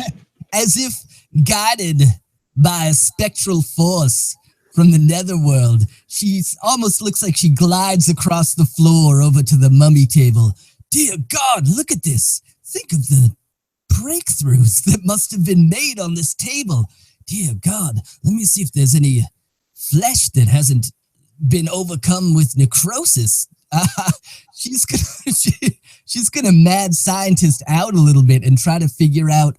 She'll go over and look at the vats. She's going to try to figure out what was being made here. What was its purpose? What was it last used for? So go ahead and give me your choice of investigation, arcana. I'll even let you throw a medicine check in there if you want. So I went with arcana. I rolled a 12 on the die plus 7 is a 19. So yeah, from what you can tell, even to your trained eye, you think you might know what a couple of the components were. In fact, you can tell from some of the dried herbs that there's some witch's bane and nettlebane kind of in there. What was once would have been potent. Many of the potions and unguents and whatnot, you can only speculate at what they may have been. They're so far gone. The tables, it's very clear that yes, there was some necromantic experiments taking place here, but it also seemed to be a straight up mummification process that was taking place.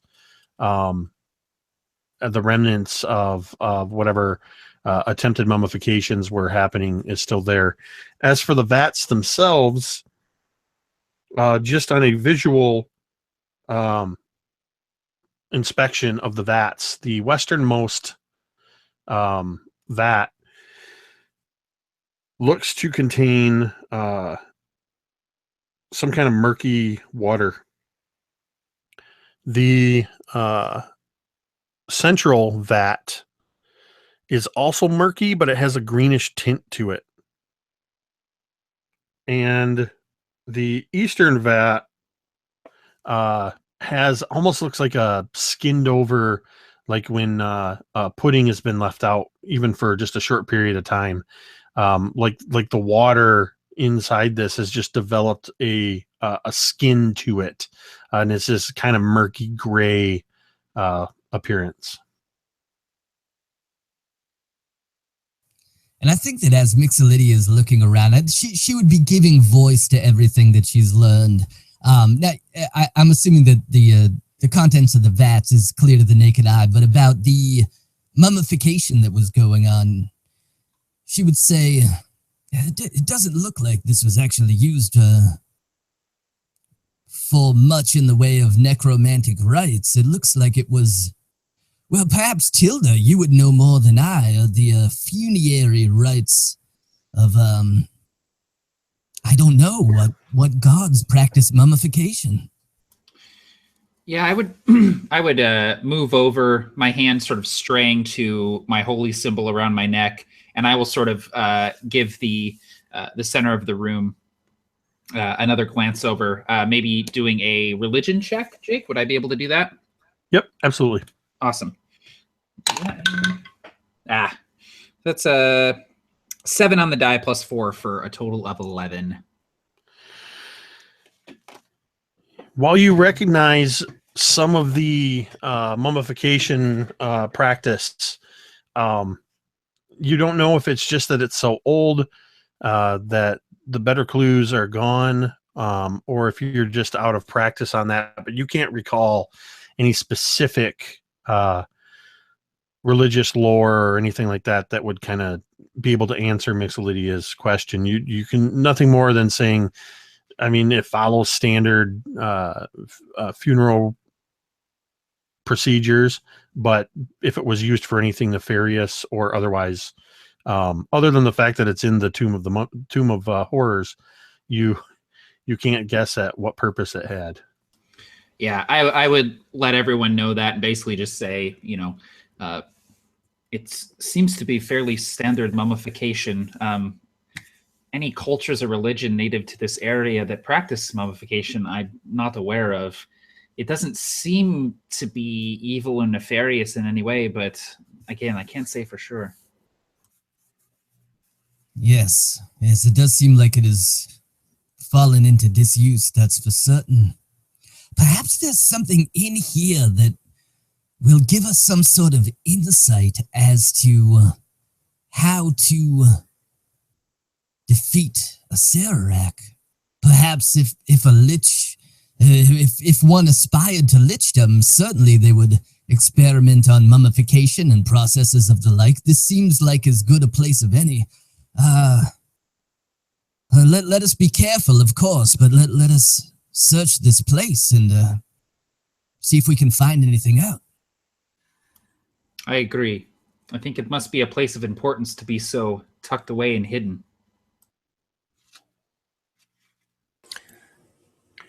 Yeah, so while those two were talking, Thorkisha would have made her way along the north wall to the east wall and continued to be searching through all the shelves and what else was along the north wall? I think it was just the table, but along the shelves Just along the east wall. Yeah, all the walls had shelves, clay pots, urns everywhere. And Ariam, are you doing the same thing, kind of going the other way? Absolutely. Then they like awkwardly bump into each other in the middle as they meet. Oh, sorry, left, right, nope. Which way? And much to both of your disappointment, all you seem to find in here is old tried herbs. All of any urn you crack open or kick or give the link treatment to, all you're finding is dried up herbs, dried up powders, nothing shiny, no coin, no gems, nothing in the mummy tables that are strewn with partially wrapped bones, none of that. The tables, you pretty much toss the room except for the vats with their weird liquids in them, and you find nothing of value.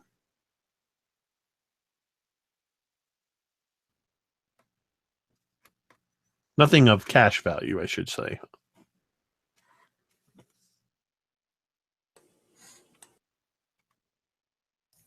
Now, Jake, I'm not sure. I'm pretty sure that as far as 5th edition goes, you can just keep concentrating on a spell.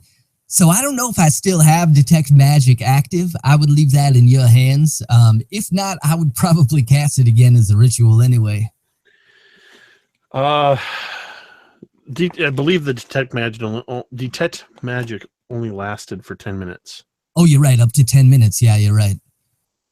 I mean, if you cast it again, you guys have been in here long enough that you could have been performing the ritual again. I know it's boring, but this is the Tomb of Horrors. It's like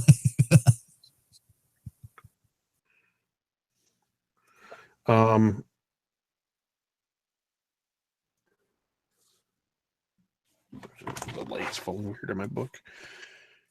You kind of turn around, maybe moving a little bit to try to, once it takes effect, to try to cover the entire room in this magic detection field, and nothing is standing out as glowing.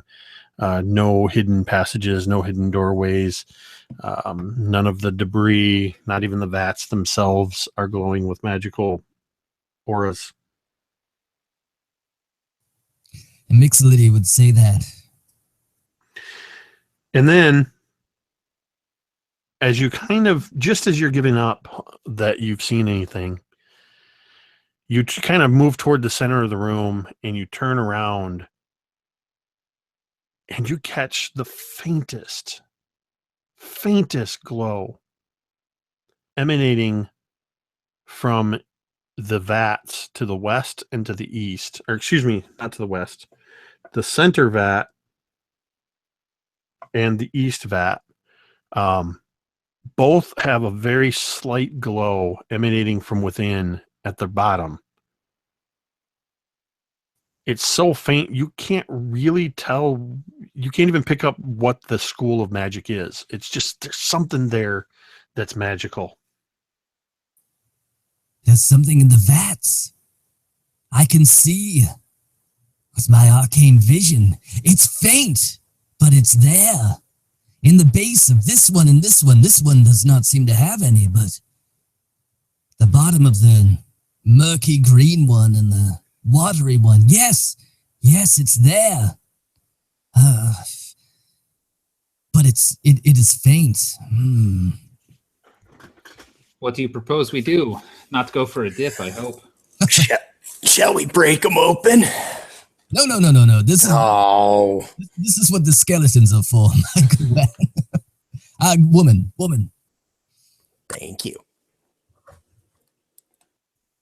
And yeah, she'll turn to a skeleton. Valiance, dip your pinky knuckle in the watery one to the east, and she'll take cover. The east one until the east one is the east one is the one that had the pudding skim across the top of it. Oh, that was the east one. Okay. Yeah, the west one is the watery one. All right, so that's the one you wanted to poke at the scum on the surface. We gotta poke at him. Yeah, he's gonna poke at it. Skeleton's gonna poke at it. All right, so the skeleton kind of pokes its finger in, and you see that kind of, and it kind of pushes a little further, and it's not really breaking through. And as it withdraws its hand, whatever it is sticking to it.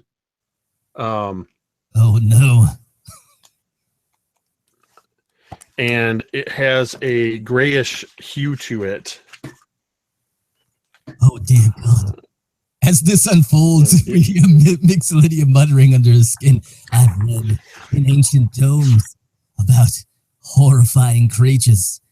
Part liquid, part alive. Doom! Doom, I tell you! And as it pulls away, you can see that its hand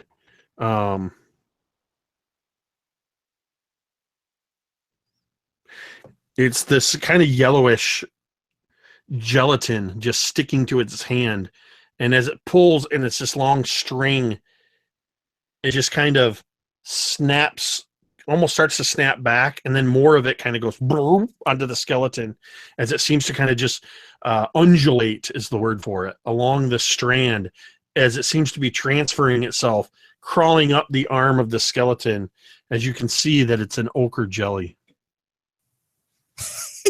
Hell yeah! Mixolydia would... Something I can kill, yes! Ooze!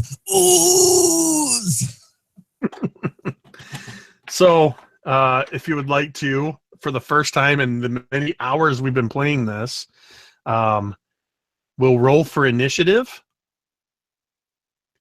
and then after I get your rolls, before we start this, let's take a bio break. So let me get everybody's initiative rolls in the chat. We'll take the break, and I'll figure out the initiative order. And we'll take a 5-minute bio break. Oh, great. I rolled a natural 1 for my initiative.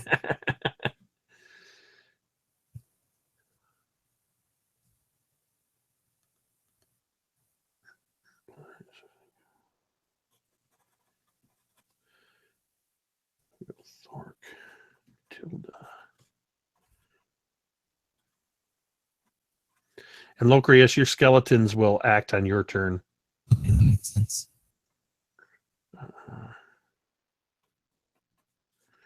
And mix. Okay, I've got the order. I'll put it in the chat. Let's go ahead and take a 5-minute bio break, and we'll come back and fight a jelly. So the order is going to be Thork, Tilda, Arian. Those that are watching, I'm typing this in the chat so they can see it when they come back. Jelly and mix.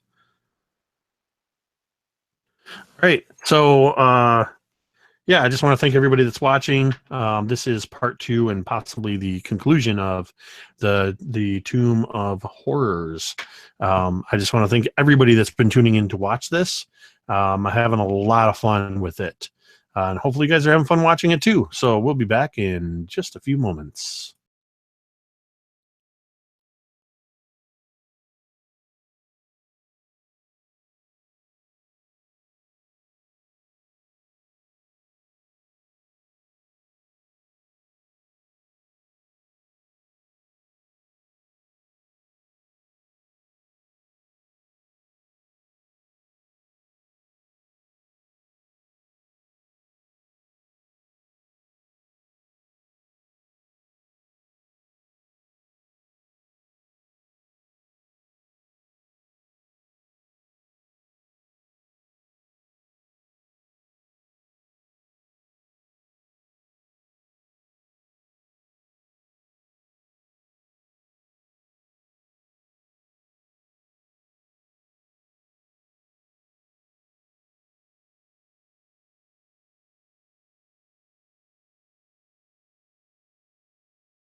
Apparently, I don't need as long as everybody else.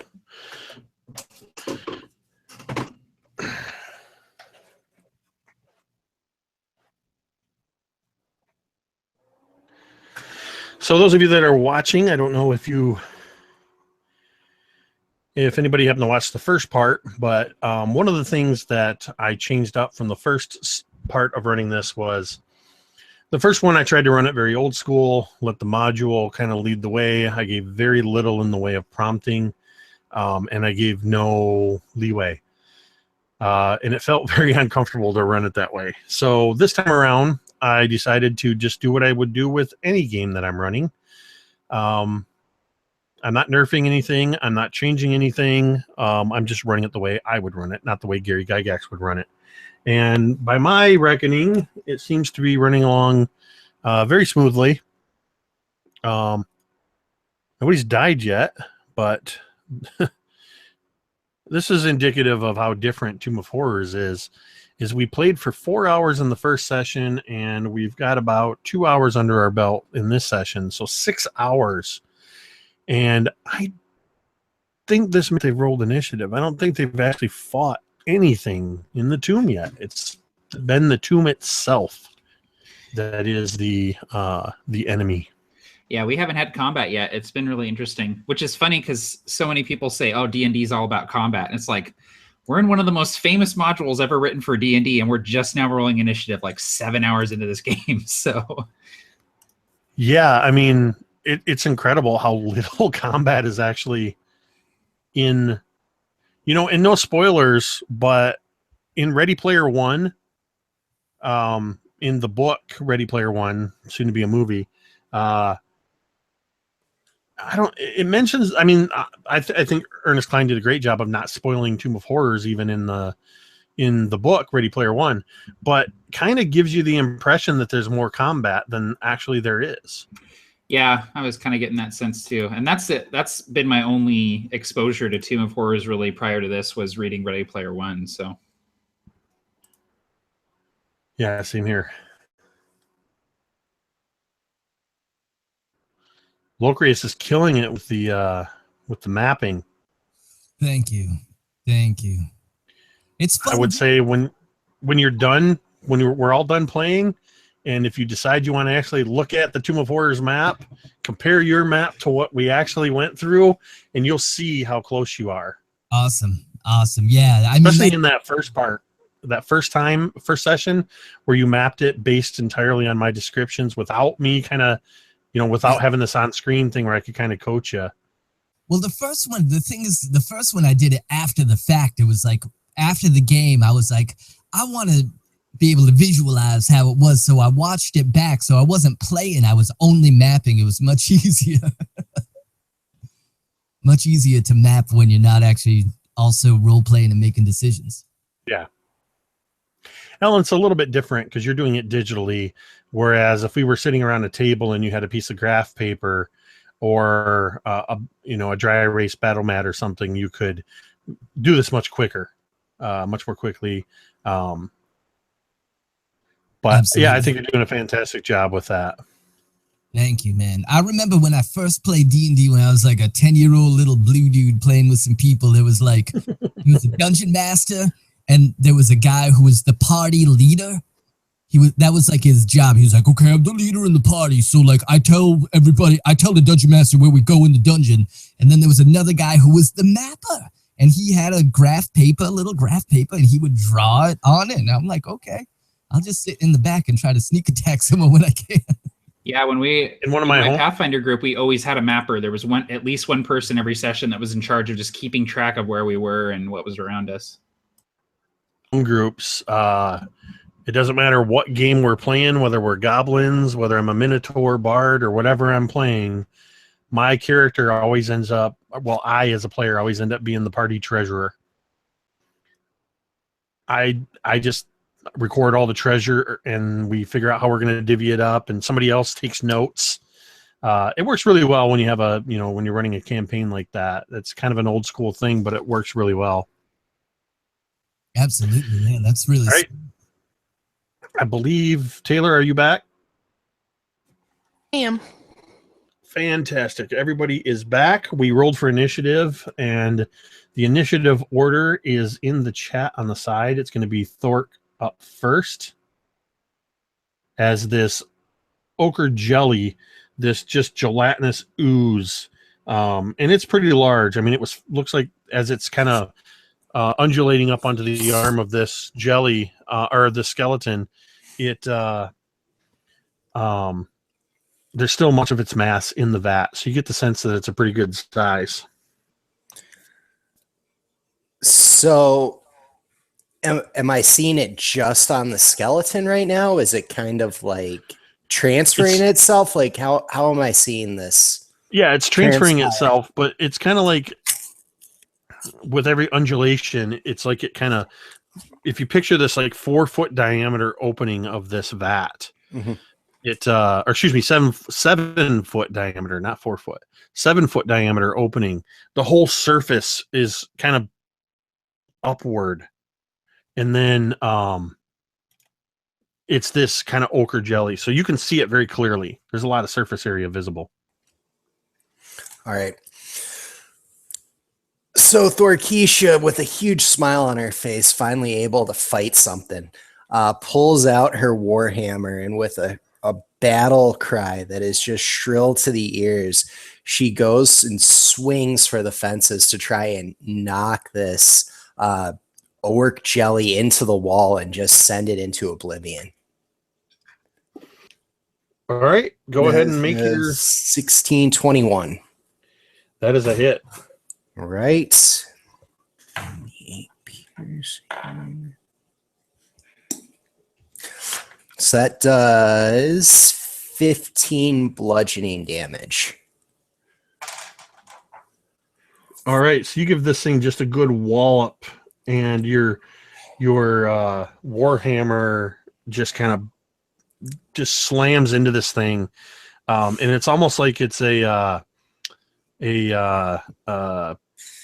lost the word for it when you put water in cornstarch. It's a type of liquid solid, whatever that's called. It's The term for that. fluid, Jacob. Non-Newtonian, yes, like a non-Newtonian fluid.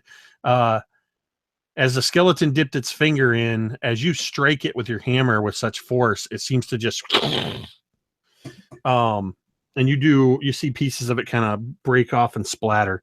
Do you have any other attacks? Not this time. Extra attack, right?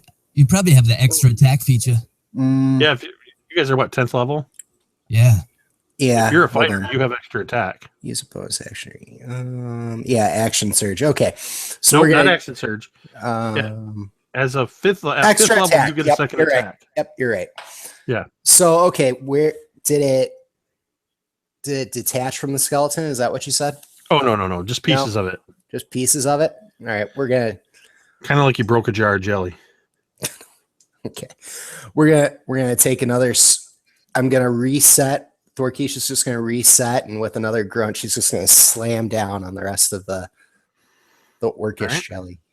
And it's another 21. That's it.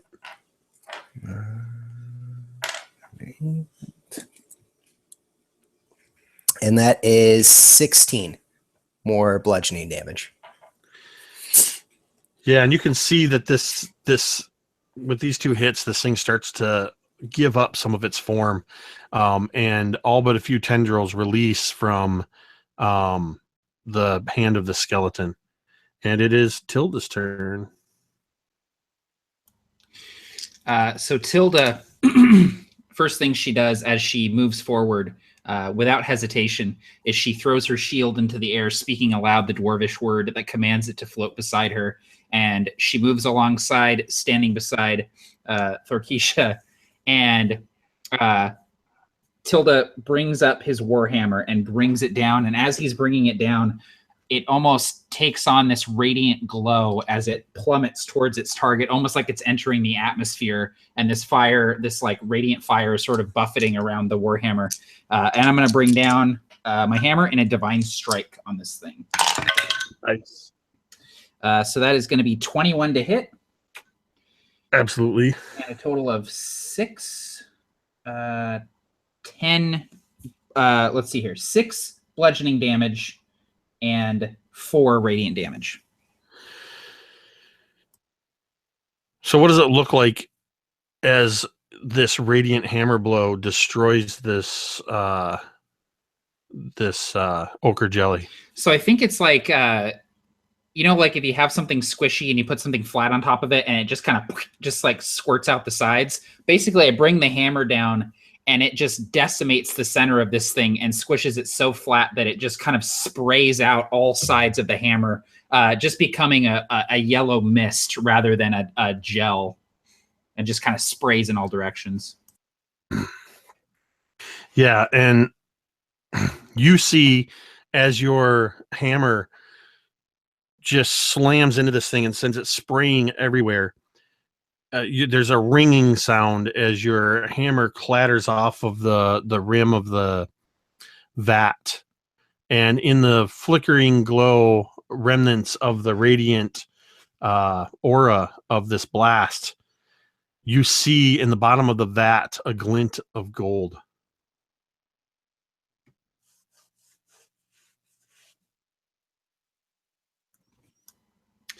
As I sort of flick my hammer to get the rest of the jelly off of my hammer, I'll indicate the gold at the bottom of the vat and say, looks like there might be something worthwhile in this vat here. Yeah, and it's actually I almost imagine that as you struck this thing, you kind of leapt into the air a little bit, being short of stature, which is why you were able to see inside it. But now that you're kind of planted on the ground, that you can't actually see very well in there unless you like pull up and look over the edge. But anybody else that's standing nearby there can easily... Thorkeisha lifts Tilda up so he notices that he is struggling, so she lifts him up. So I see gold here. Let me give you a lift. Let me give you a lift, pretty man. Yes. So you can now see clearly into the bottom of the vat a large golden key half. Like it looks like if you took like a skeleton key and kind of zigzag split it lengthwise. So it's like you see the barrel and part of the handle of a key. It's very clearly key shaped, but it's also looks very clearly to be missing half of itself. And I think I think this happened so quickly that Mixolodia's detect magic aura is still going, and this is the thing that was glowing. It's a key, or at least part of one. Mixolodia, you don't happen to have a way to pick up things from a distance using your magic, do you? I'd very much rather not dip into this vat. I do. Yes, I do. But I believe that Orium is the expert in... has mastery of that spell beyond what I know. Orium turns from where he's been pouting slightly, having just gotten the arrow ready when the jelly was dispersed. Oh, yes, I'll get it. And he kind of waves a hand, and you see this purple mage hand appear starting at his shoulder, and it just kind of snakes down and very gingerly reaches in, picks up the key, shakes it a few times, gets any last drips of gunk off, and then holds it up. Do-do-do-do. All right. I'm certain, judging by my divination magics, that there is the other half of this key is in this other vat. Been racking my brain trying to think of what sort of a nefarious ooze could be protecting it. Do you think that this one is semi-sentient as well? It is only safe to assume, yes.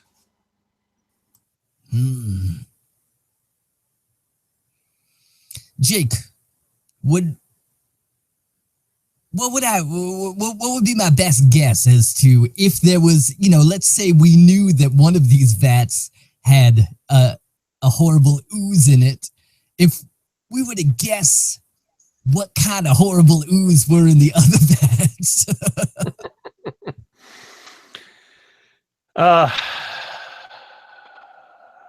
Give me an intelligence check. That is a 19 on the die. Plus 3. So you notice that the fluid, and you can even see that it kind of was disrupted a little bit when the pieces of the ochre jelly went everywhere. And there's even a couple little pieces of it that were just kind of sitting on top of this greenish liquid. And same like pudding skin appearance that this one did. But the little pieces, 2 or 3 of them that are sitting on the top of this liquid, there's a subtle and bubbling around the edge. Real subtle, not like a vicious bubbling. And there's a little bit of an acrid smoke coming up with a very sharp tang in the air. Acid.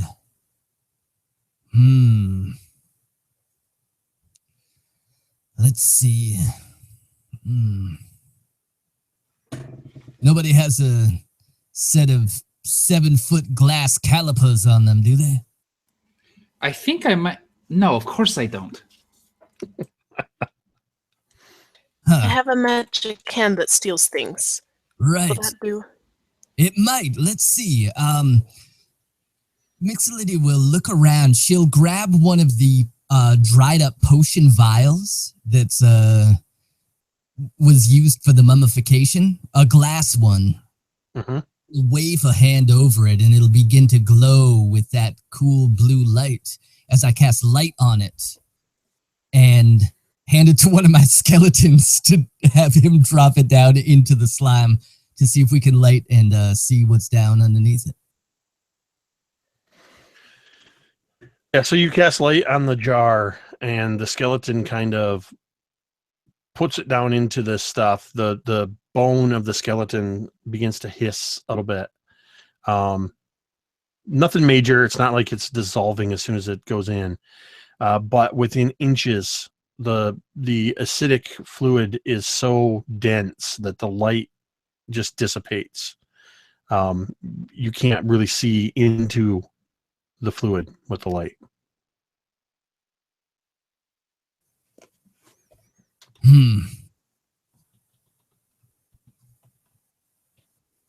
Interesting. Well, acid. We could try fire. Ariam experimentally sends the mage hand into the acid.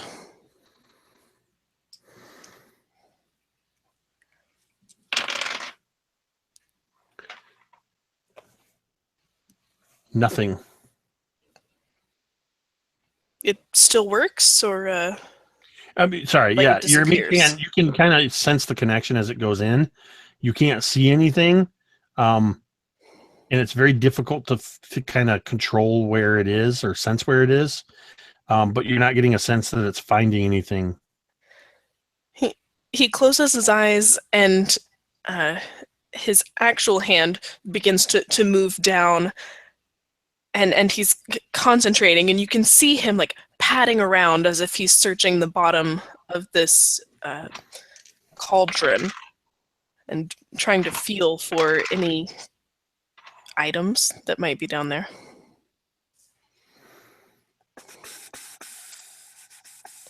I can roll for it if you want me to.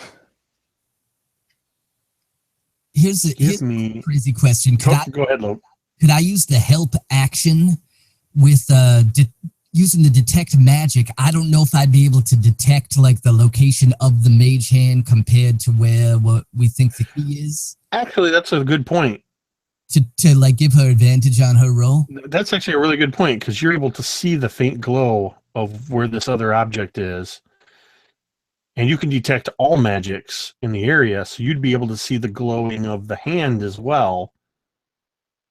So, yeah, I think with a little bit of, a little bit to the left, a little bit to the right, kind of like trying to guide a blind person playing the crane game, I think you would be able to eventually get Ariam to get in the right position to grasp it.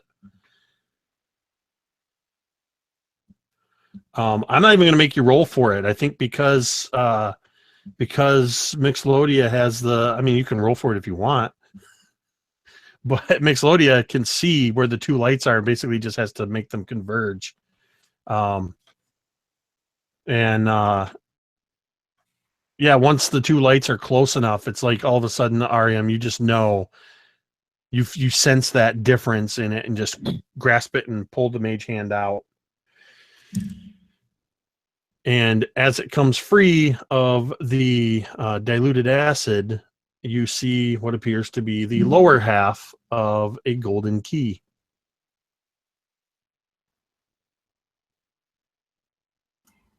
Now we are making progress. What's it go to? That is a good question. One that I wish I knew the answer to.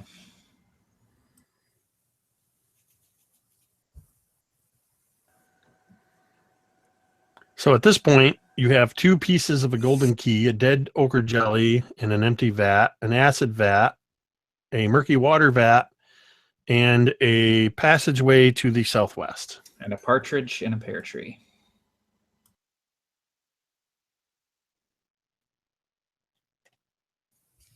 Shall we check the final vat or go down the next corridor?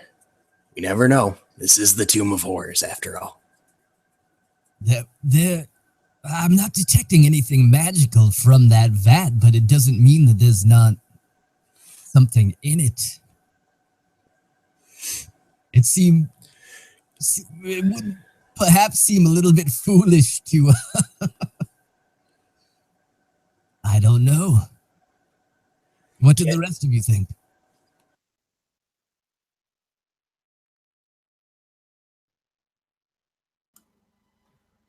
Might be there's something else important at there that's just not appearing to your arcane vision, Mixolydia. It's true. Shall we send in the magic hand or Valium the skeleton?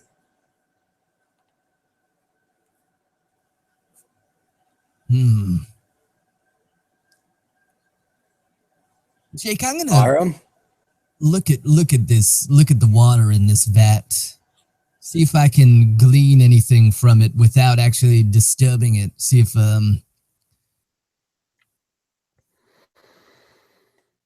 just try to see if I can detect sort of what kind of substance it is. I'm not sticking anything in it. As far as you can tell from what you've seen from the other 2, this one just looks like it's murky water. Yeah. Brackish. I mean, we may have been lulled into a false sense of security, but I'm pretty sure that that's just water.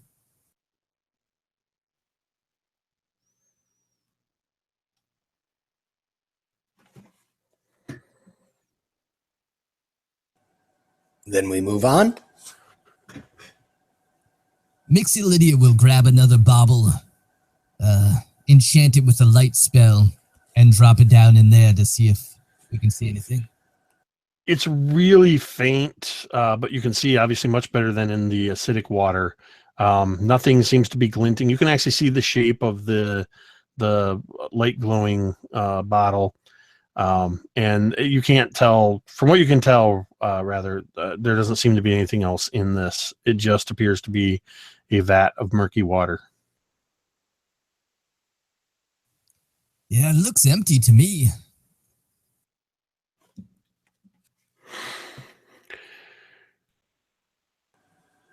Then we move on to the south. So in your west investigations, you would have seen to the southwest, the corridor continues for 20 feet before turning south, 10-foot wide corridor. Thorkeisha pulls out her 10-foot wooden stick again and goes back to the good old thumping of the ground.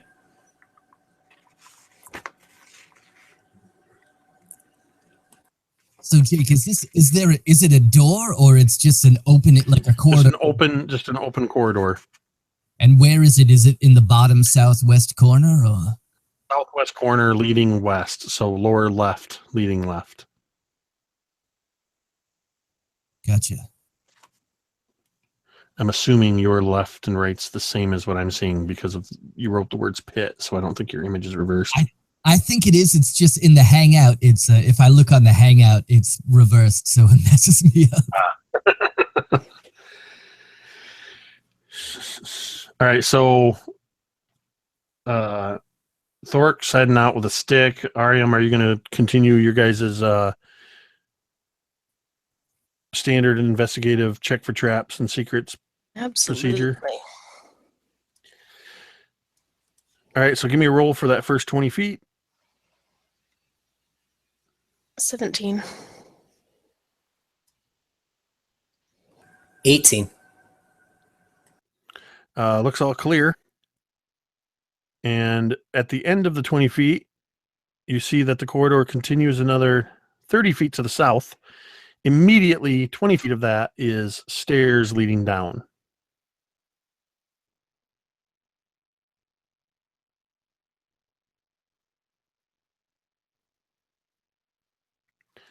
So go ahead and give me a check for the next 30 feet.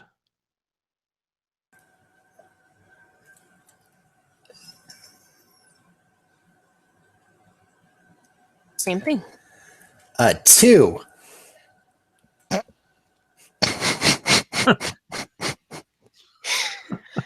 So you got a 2, and what'd you get, Taylor? 17. So I imagine that Ariam is very astutely checking everything, confident, and somewhere along the line, Thork's just kind of thunk, thunk, thunk, thunk, not even paying attention, kind of looking around, and kind of bumps into you. And that's when you guys see that you're at the end of this section of corridor where it turns again sharply to the east, goes for 10 feet, and then there's a 20-foot long gap in the corridor. Some kind of pit uncovered. Thorkisha would go up and look into the pit, hopefully with her dark vision, see what's going on down there. This 10-foot deep empty pit completely fills the passageway and extends far enough that it looks like it's going to be difficult for most people to try to jump over it, but it's completely empty. You don't see any sign of spikes or anything else in there. And it's 10 feet deep.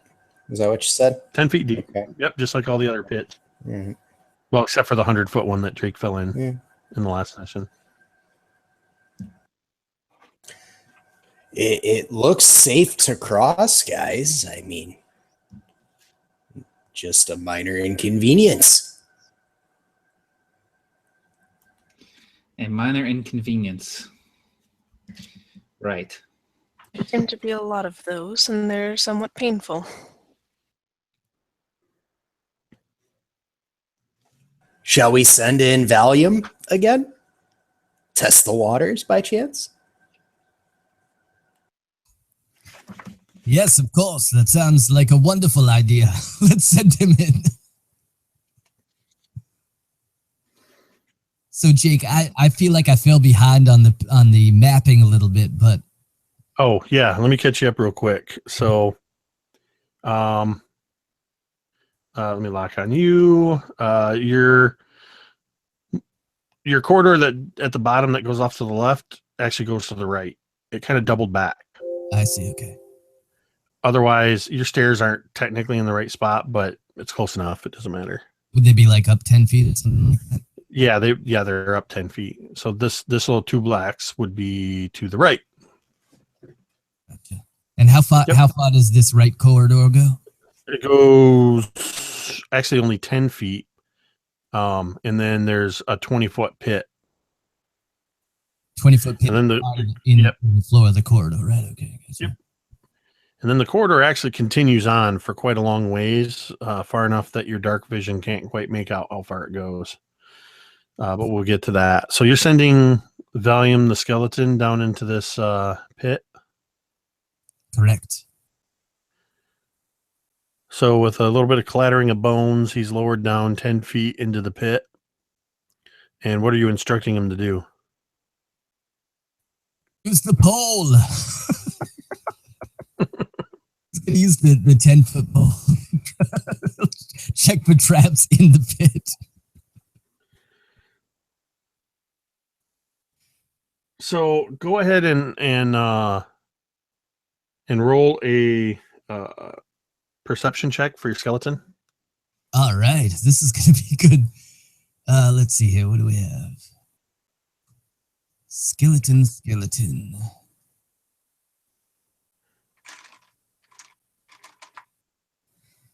Perception. -1. Here we go. That's a 6 modified for a 5. All right. So your skeleton is kind of prodding along, and he seems to be unsure of himself. And it's like he keeps looking back over his shoulders, like looking to you for some kind of guidance, like clunk. Is this right? Clunk. And for the first 5 feet of this pit, nothing happens. He thunks his stick down. Nothing happens. He takes a step forward, and all of a sudden, there's a click as he steps on something, and the entire floor of the pit, metal spikes shoot upward. Anybody that's peering over into this pit needs to make a dexterity check.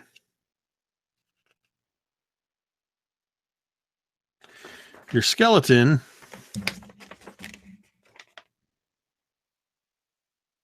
oh no, wait, sorry, it's not a dex check. Who all's looking in the pit? Which I should have said before I said you're taking damage, but Me, I'm curious. I gotta. Yep, I was looking in. Mixolydia's looking in the pit. She's looking at a skeleton. I mean, she's looking in. So that's a 15. Anybody that has an AC of 15 or lower, you get hit for 16 points of piercing damage, including your skeleton. Oh man, I'm good then. Yeah, Mixolydia feels the rush of wind as these spikes shoot up right in front of her. The floating shield following Tilda immediately hovers in front of him as the spikes shoot up and ricochet off of its steel surface.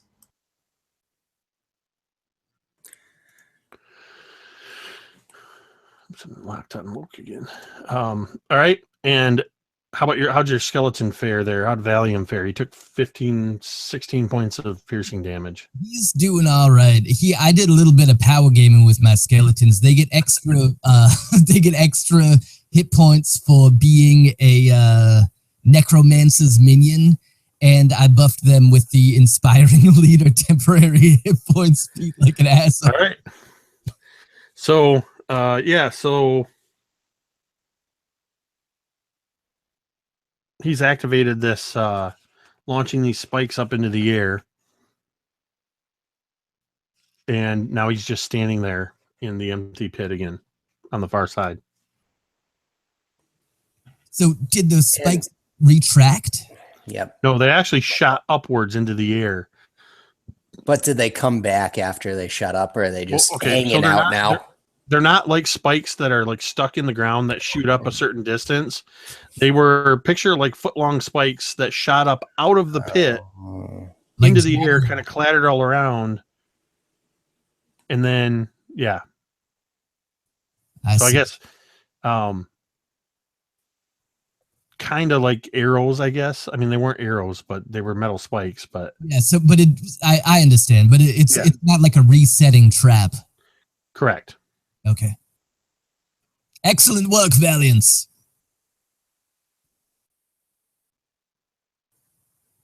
Well, Mixolydia will turn to Orium.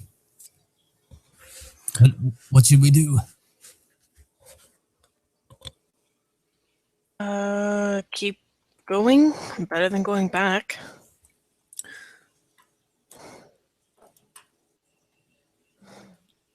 Will you check the passageway for traps? It is my greatest joy in life to do so. He says and rolls a natural 1. So are you continuing through the pit where Valium went and then up the other side? Was that the plan?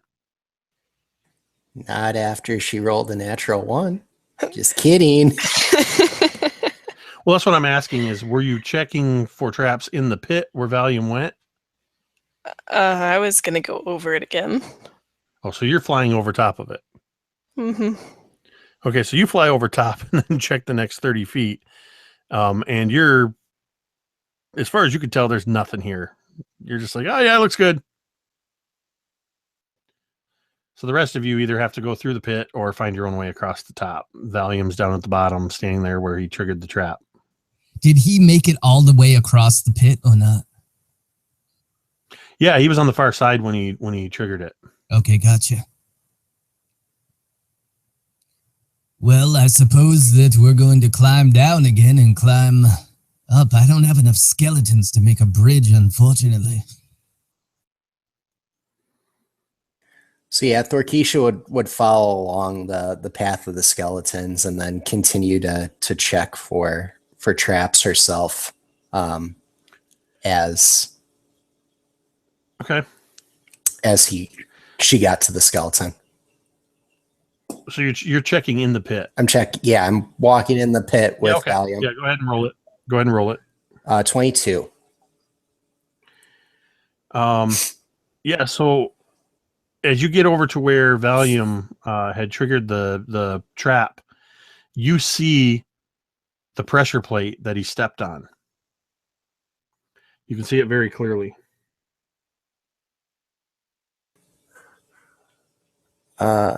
Gentlemen, this plate, do not step on it. Bad things will happen. The rest of this is good. And hold on. Yeah. Yep.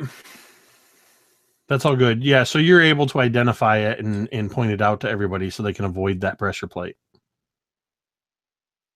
And then can I see further into, you said I couldn't quite see to the end of the hallway? Well, yeah, once you come up the other side, I believe your dark vision lets you see 60 feet as normal and 20 feet as dim. Yep. So you can, once you're up on the other side, you can see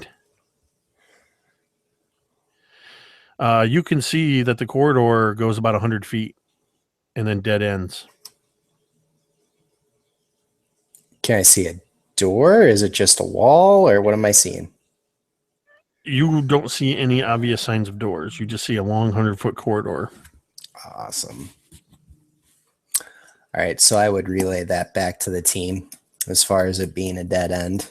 Ariam, you'd be able to see this too if you flew across and you went the first 30 feet. So Yes. You'd see the same thing. There's still about 70 feet of corridor left that appears to end in a dead end. Ariam kind of calls back and goes, "Good news, bad news. There's no ooze. There's also another dead end and no gold."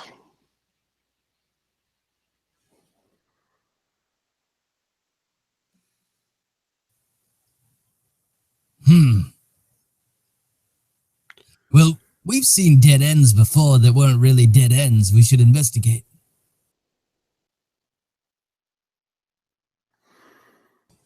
Thorkisha pulls out her 10-foot wooden pole again and starts going along the 100-foot corridor.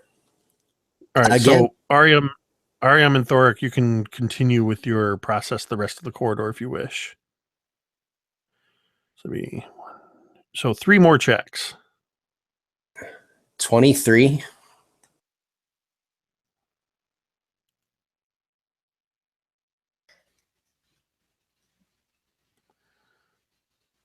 15, Ariam? 26, and 12. Just cover the whole range there. All right, what's your other 2, Mike?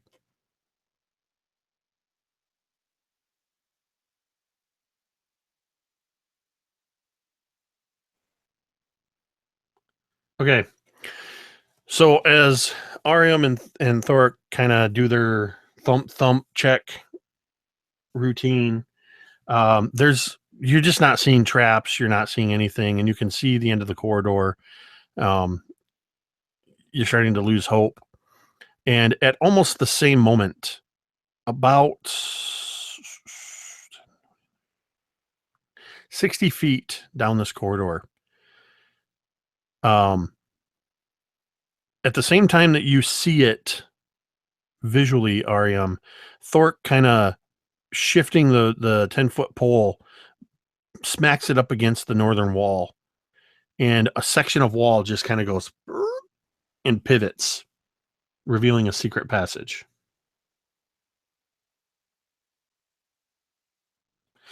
It was that combined 26 and 23 in there that helped you guys out.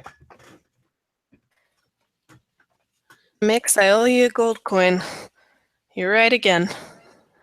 Another fake wall. We can only hope there are more corridors beyond this. Really? Really? We can only hope? Thorkeisha says sarcastically.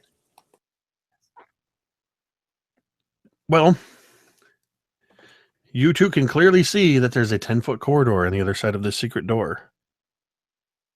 And a wooden door on the other side. With a keyhole? There is no keyhole. Are we sure? You can't see a keyhole. 18 for the rest of the corridor. For the up to the north in this room? Mm-hmm. Yep, looks clear. That would cover the door, too. Does Jake, it appear to be trapped? Oh, sorry, Lucas. No. No, you go. Go ahead, Loke. I was just going to ask about the map. I'm sorry to interrupt. I was just wondering where the northern passage is. So the northern passage, if you look at that lower right corner of the vat room, Yep. there's one space, and then the corridor comes up off of that one. So if you leave a gap, Like it would be at the 10 60 feet from the pit. Okay.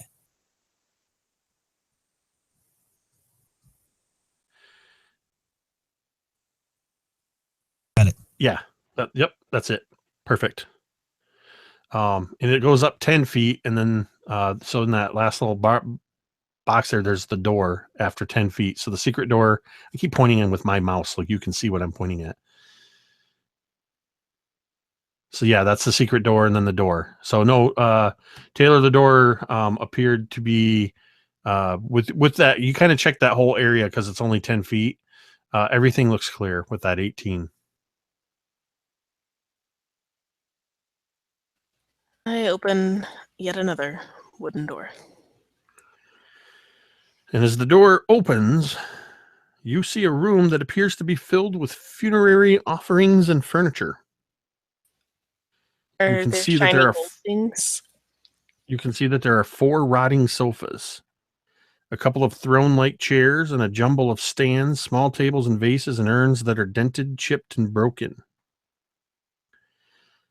Only the rather plain tapestries hanging on the east and west walls appear to have been spared a rough looting. Amid the general havoc are scattered several trunks and a large number of coffers. This room, extending up from where this doorway is, it's 30 feet by 30 feet.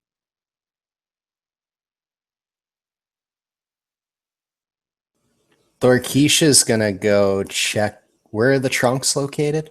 They're just scattered around the room. So I'm gonna start checking them for traps and then opening said trunks. yep. And on the west wall is a tapestry, and on the east wall is a tapestry, and there's a door on the east wall in the northeast corner. And you said you're going to start looking at trunks. Checking them for traps first, and then opening them. All right. You do so in succession. Ariam, are you checking any trunks or are you checking the coffers? I'll hit the other trunks. We'll kind of So between the two of you, all of the trunks are empty. There's 5 trunks in total, and they're all empty. But there's several smaller coffers. All right, we'll move on to those. Again, checking for traps. And So they're going to say that there are 4 coffers, so you can each check 2. And Mike, each of you, as you check a coffer, give me a roll a d6.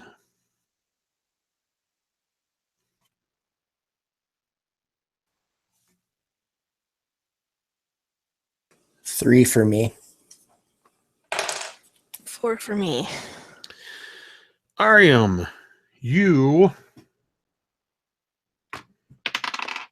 7, 8, 9, 19, Jeez, Jake, stop rolling. 28, 36, 39, and 40, 51. You can take 51 platinum pieces. Oh, I really thought it was going to be damage. That was awesome. I didn't intend to psych you out with that it was damage, but you got so scared. Yeah, you find 51 platinum pieces. Mike, Thork, as you open up your coffer, 3 poisonous snakes come spilling out.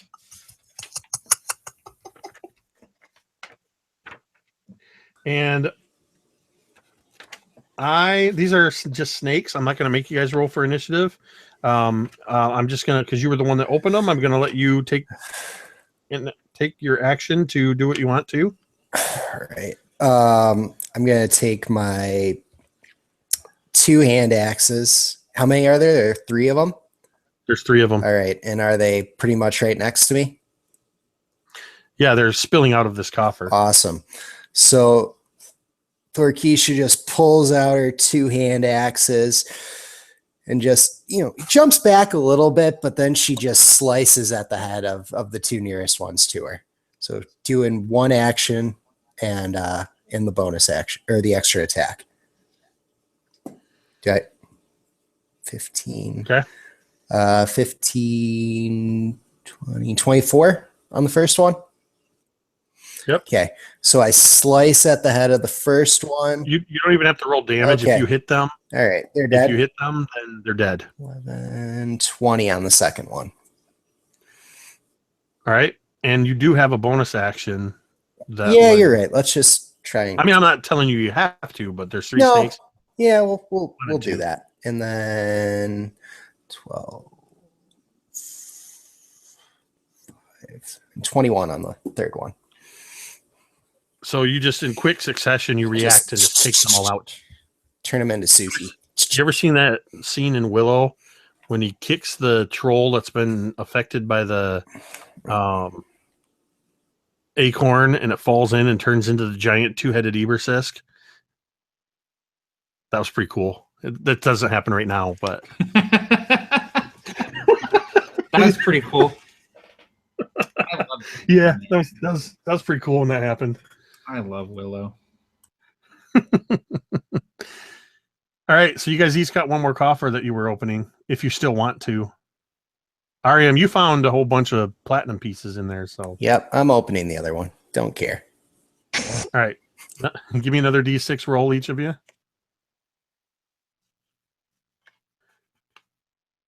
6. 6. All right, this time, since our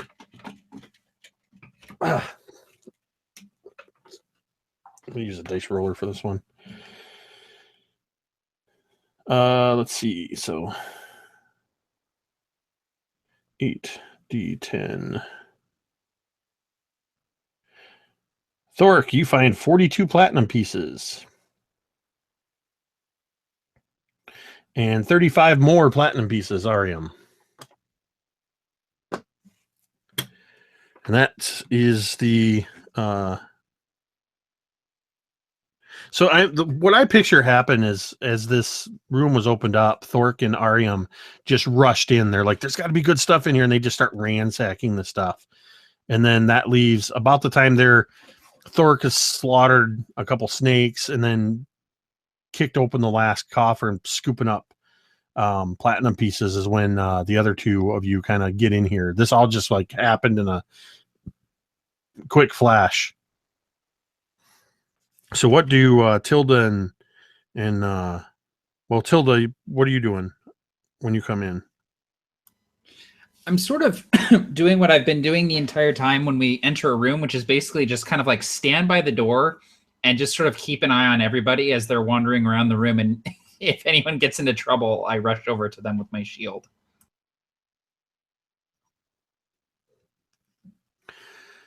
Yeah, and I imagine when the snakes burst out, you kind of took a step forward, but before you could even really like run to his aid, Thork's already taking care of the. Yeah, pretty much. I'm 2 steps forward, and then I see the snakes are dealt with, and I sort of like take up my position again by the door with my shield out.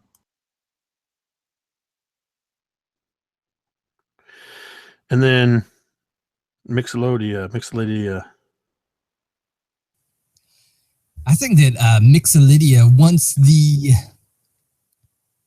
snake fight and looting of platinum pieces dies down, the ransacking of this area dies down, she would step into the room and she's gonna walk over to these look around the room. She sees the old and moldering sofas and furniture, and her eye glances to the walls on either side, to the tapestries that seem like they have been untouched by the ravages of time. Is that right? Is that what you said?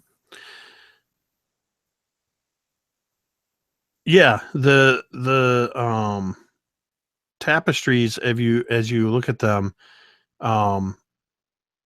everything else has been just torn apart in this room. It looks like it's just been looted, but the tapestries hang undisturbed on the walls. They depict weed-grown rocks and green and golden tan scenes of undersea life. One is on the west wall, one is on the east wall.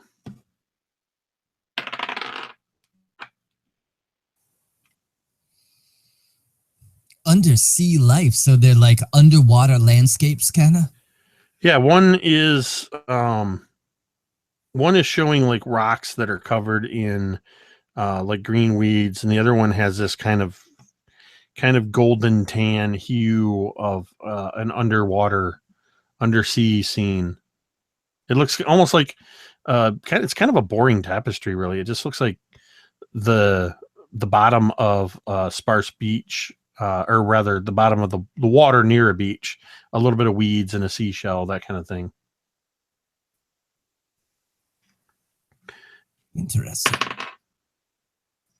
Which one are you going to? She will go to the one, the closest one, I guess, the one on the west wall. So as you go to that one, and you kind of enter the room and walk across it, all of you feel the floor buck out from underneath you. It just drops and then kicks right back up again. I need everybody to make a dexterity saving throw.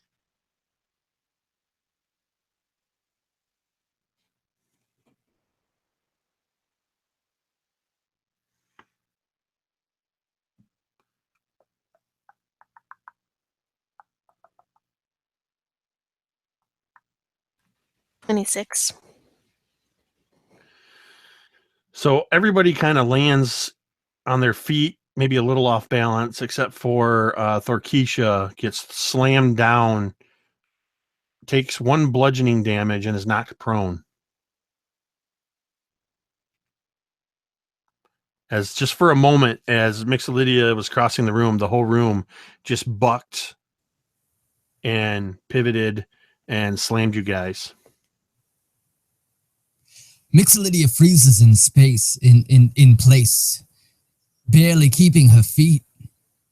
She looks around, down at her feet. Did I step on something? What was that? Odd. The floor itself buckled. It must be a magical effect. Nobody move.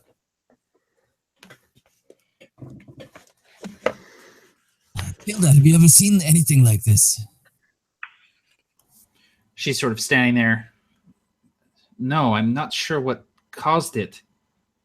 I don't think we touched a pressure plate. She kind of looks at Ariam kind of for guidance as to what to do in this situation.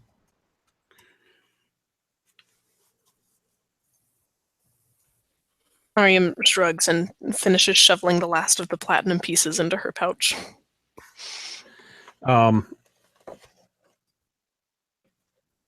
anybody that wants to, that was affected by this, can make a perception check, except Thork and Ariam would do so at disadvantage. That's a nat 1 on the die for me. I got a 3 on the die, so it's not. Damn. Yep. What's my perception? It's not that good. It's only a +3, so it's a 6. What? Did I seriously? I rolled a 3, so I get 11 total. Is that the best of anybody? That With is Thor- the best. Thork got a 14. Hey, there you go. Yeah, buddy. So, Very ironically, it's the one that got knocked prone from this. Maybe laying down on the ground gives you a better sense of what happened. Yep. You can feel the slight motion of the floor, and you get the sense that the entire floor is on some kind of a fulcrum, and that's the weight of everybody in here is causing it, plus the mixed weight of all the different furniture and stuff is probably causing it to shift unpredictably. Guys, based on this comfy floor that I'm on, I've noticed that our weight is shifting the floor as we go. We need to proceed with caution.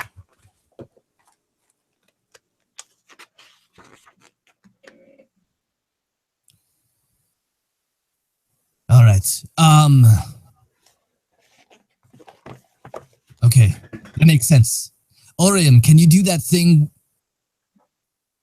where you with your boots? Is it a magical shoes or something that allows you to rise up off the ground? Mm-hmm. And he lifts up his pant legs rather daintily to show off the stitching on the boots that looks like wings. Okay. All right, you're on the other side of the room. I'm over here. On the count of 3. Ready? 1, 2, 3. And Mixolydia will wave her wand, and I imagine that there's a sprinkling that seems to like a silver glitter seems to swirl around the bottom of her dress as I cast levitate on myself. Okay, so you go up in the air, and Ariam goes up in the air. Okay. All right. Should we try to go through that door? I feel like we're going around in a circle. Are we not going around in a circle? The sense of direction is bad on the ground. I don't know. Yeah, so at this point, you've got the tapestries on each wall, and then you've got the door in the upper corner. And the door you came through.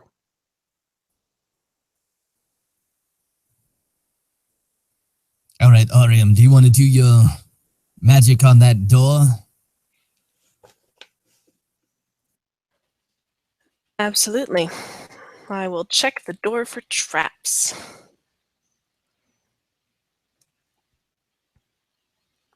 And roll a 12.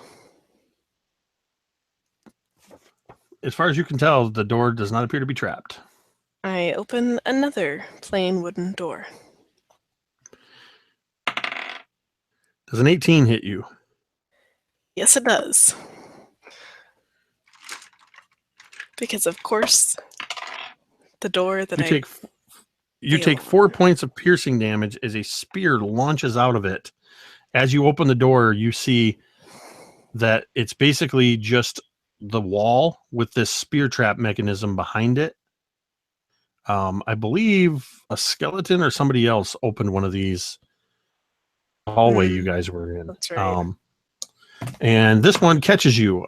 Imagine maybe because of your flight or whatever, it kind of grazes your upper thigh and does 4 points of damage as it shoots across the room and kind of gets caught momentarily in the tapestry on the west wall before it clatters to the floor. It's up. Oh, that hurt. That's gonna bleed a little. Not this door. We don't want this door.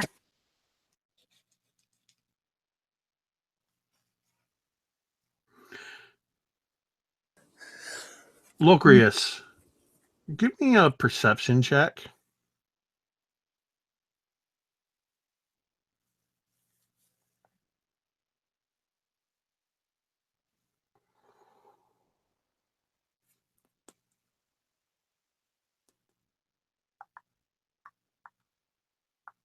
I'm sorry, I was muted. That's a good roll. That was 21. So, as this happened, because you're kind of levitating on the opposite side of the room, the spear that shoots across the room with enough force to hit the tapestry actually comes fairly close to you, but just kind of like sings in front of you. And when it hits the tapestry, you hear this thunk sound of wood, not stone, when it hits the tapestry. Ah. Did you hear that? Wait a minute. I think there's something behind this tapestry other than stone. A door, perhaps. Indeed. I'm not opening it. I don't blame you. It's a heavy burden you bear. I will open the door if there's one behind there.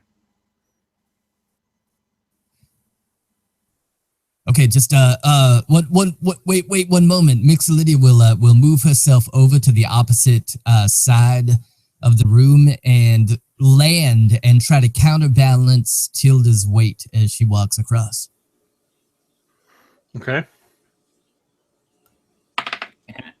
I will. The floor kind of pivots a little bit. You feel it kind of shifting, but it doesn't actually. It doesn't actually give way. I will carefully pick my way across the floor to the tapestry where we heard the wood, and I will sort of have my shield out, and I will, with the backside of my hammer, sort of move the tapestry aside to see what's behind it. As you move the tapestry out of the way, you can see in that corner that it's made to look like the stone wall and is painted, but you can see that there's a secret door there. Does it have a handle or anything, or does it look more like the secret door that we saw before that was just set into the wall? This one actually has, it's not really a handle, but you can see at first it looks like normal crenellations in the stone, but there's an indentation that looks like you could get a finger hold. You would actually recognize that it's made to look like finger holds in a natural rock wall. But it's just enough that you could hook a couple fingers in and pull open a secret door. Okay, cool. So I will look at Ariam and say, would you mind at least checking for traps before I open the door? I don't mind opening it, but I'd like to have a little bit more confidence in yanking it open. Very well. Ariam will check it with a 16. Looks clear to you. You can open it. I'm still standing back over here. Yes, everyone please stand back. And I will reach forward and hook two gauntleted fingers into the door and then pull it open slowly. And as you open the door, you see that you are at the end of a 10-foot corridor that goes 30 feet to the north before turning sharply to the east. I have some good news and I have some bad news. The good news is I'm still alive and there's not the trap on the other side of the door. The bad news is it's another damn corridor.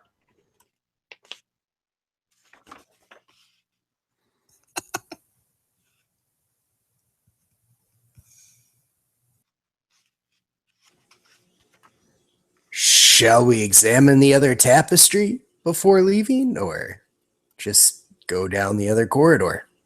It's worth a shot to be... Could one of you flying people check the other tapestry so we don't disturb the floor? I agree. He looks to Mixolydia. Where are the skeletons in all this? Are they hanging out still? Probably standing right outside of this room. Not Okay. You walked into the room yet. Yeah, okay. So Thorkisha looks at Mixolydia and Ariam both impatiently, hoping that one of them will check the other tapestry. I will check. Jake, I'll levitate over to the other tapestry. This tapestry appears to just be a tapestry. Doesn't seem like there's anything special behind it. Nope. Peering behind it, you see just stone wall. I imagine she does like a quick look like this. Nope, nothing back there.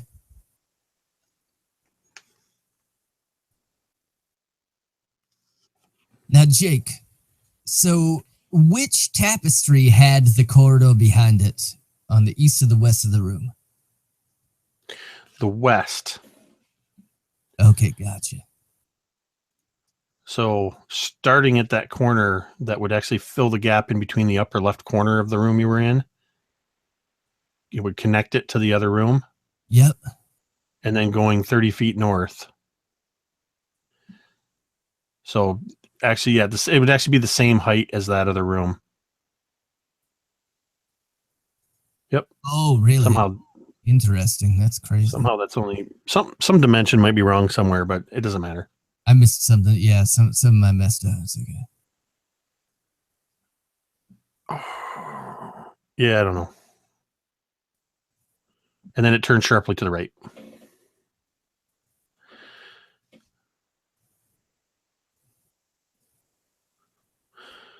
So standard corridor patrol action. Yes. Once again. 11.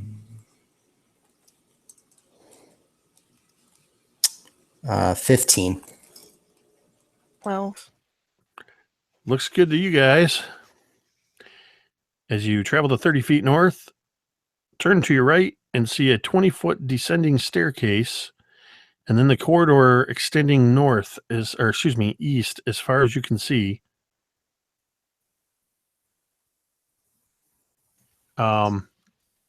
If you go, Locreus, so the first 20 where your cursor is right now, those two move over one to the right. Those two blocks right there are stairs leading down. Okay. And then go 50 feet from the stairs. There's a junction. Okay, gotcha. So if you're going to continue down the stairs and towards the junction, I just need another check.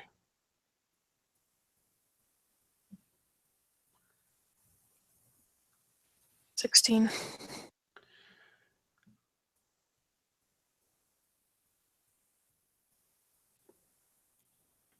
Thork? Sorry, 13. Everything looks good. And proves to be so as you continue down the passageway. To another normal wooden door? Nope. At 50 feet down from at the base of the stairs, when you've gone 40 feet, there's a junction. The corridor continues as far as you can see to the north. Actually, I take that back. It goes 50 feet to the north and then appears to dead end. Goes 50 feet to the south and ends in a doorway. And goes 40 feet to the east and ends in a doorway. My God. Locreus, you're my hero. Doing all the mapping. Here we go. Basically, go 50 feet up, 50 feet down, and 40 feet right. All right.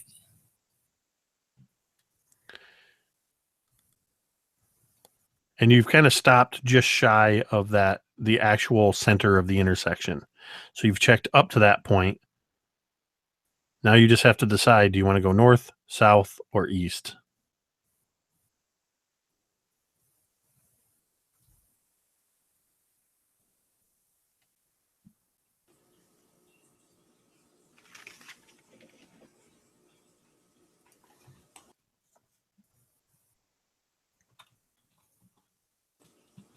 I feel like the dead ends have given us more secrets in this tomb, but have they really led us anywhere?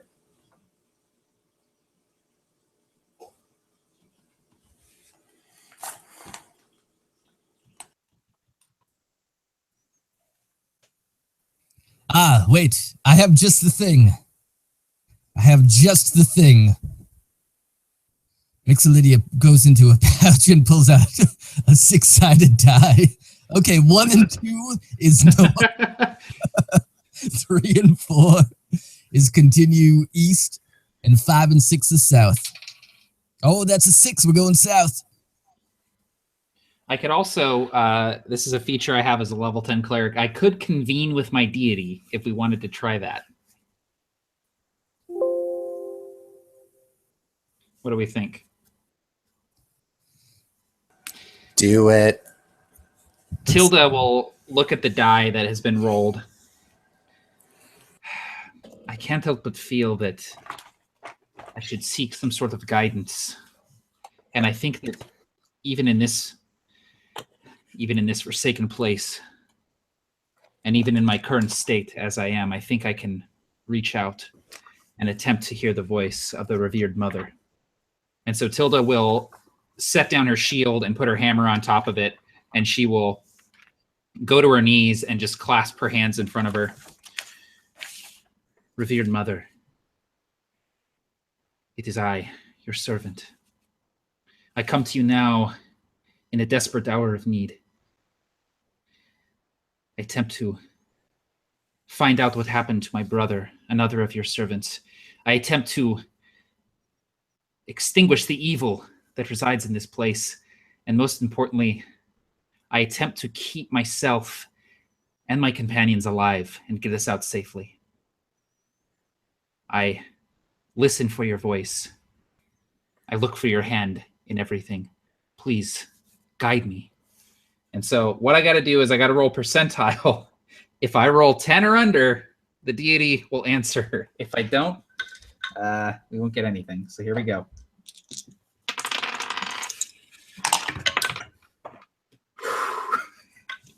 That's a 6. That's a 6. Yes! Excellent. Oh, that was such a slim chance. Role-playing So- gods. As you're saying this prayer, what happens, and you've never seen this before, and this could be because you've never prayed in such a desecrated place before. And it's only because your deity's presence resides within you that you think this even worked. But as you begin to pray, your words, with every syllable you speak, it's as if you can see your breath on a cold, frosty day. But there's no chill. And the breath is actually illuminated. And with each breath, it coalesces a little bit more into a lighted cloud. But it seems to be struggling to maintain its light. And when it's barely, as you finish the prayer, this light cloud is barely bigger than the size of a walnut. And it hovers in front of you for a moment. And it just sinks to the ground and like splashes almost like water. And then moves like mercury toward that die that Mixolydia rolled that landed on the 6. And the die becomes illuminated and begins to tumble, kind of vibrate a little bit, and then begins to tumble of its own accord as it kind of moves in a circle. And the first thing it does is in the center 10 feet of this intersection, it moves, kind of tumbles along the perimeter of a 10-foot square and outlines, and it maintains a glowing outline. And then it suddenly just goes and tumbles all the way down the north corridor, where it clatters against the apparent dead end at the end of the north corridor. And the light just kind of goes, and that seems to be the end of the divine intervention. For just a moment afterwards, this 10-foot or 10-foot square in the center of the intersection maintains its illumination. Then that too fades. Tilda reaches up to his face, brushing the beard that is becoming more prominent by the minute. Thank you. Thank you, revered mother. Well, it doesn't get much more clear than that, does it? I've seen a great many things, but never that. Yes, the way is clear. Even here in the darkness, she comes to us. We are in good hands, my friends.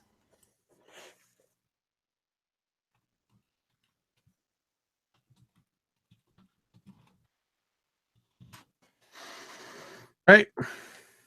So how will you proceed? Checking for traps. As per usual. I mean, the hand of God just came down and said it was okay. Well, let's just go. Nope. Check. Both of you can check for traps with advantage. 17. 21. The area of floor in the dead center 10-foot square area of this intersection that was previously outlined by this divine intervention is very obviously a covered pit trap.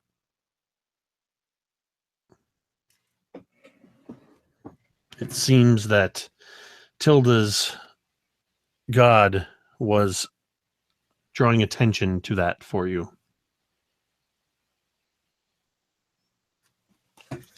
But we can walk around it, right?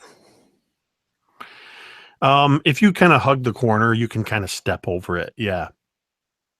Since you guys are moving to the north anyway, then yeah, you could easily step over that. Anybody could.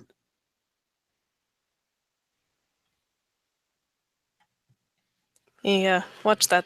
Another one of the spike pits. Don't step there.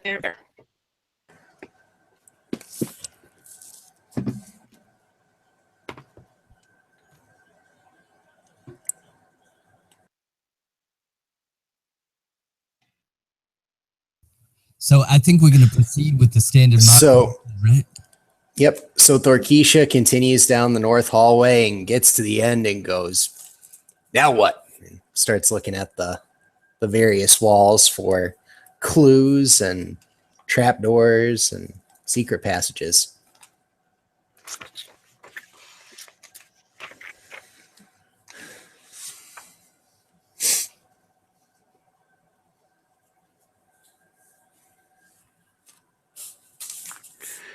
All right, go ahead and roll. It's a 24. So with that high of a roll, as you just saunter to the end of the corridor here, and you see the die now that appears to just be a mundane die lying at the ground, you begin to check this wall. And not only do you discern what at first looks to be a false door that maybe even startles you for a moment, because it's just like the doors that the spear traps were shooting out from behind. You open the door, this false door with just stone behind it, and you actually can see the faint outline of another secret door behind that. And find that this is, in fact, opens up a secret passage. And I know you hate to hear this, but there's another 50-foot corridor beyond that door.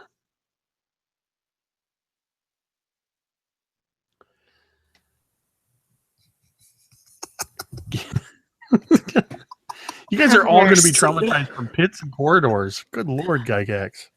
I'm never going to be able to walk down a hallway the same way again. I hate the word corridor. Where are all the pits? I will say, thank God, literally, thank the hand of God for giving us at least one 50-foot corridor that was just cool. All right, so you've just opened this passageway, and it looks like it's standard operating procedure. So I need Ariam and Thorx. All of a sudden, I'm forgetting names. 8. 12. All right. Well, the corridors are starting to look the same. This corridor goes for 50 feet, and then there is a door on the right-hand wall at the end of the hall. I guess I've never asked this before, but are Tilda and Mixolydia doing any checking as you walk through the halls? I don't imagine that I would be doing anything specifically. I'm just sort of keeping an eye on everybody and watching everyone's backs. I'm sort of they're looking for the doors and the more nefarious threats. I'm just ready for anything that's going to jump out at us, pretty much. All right.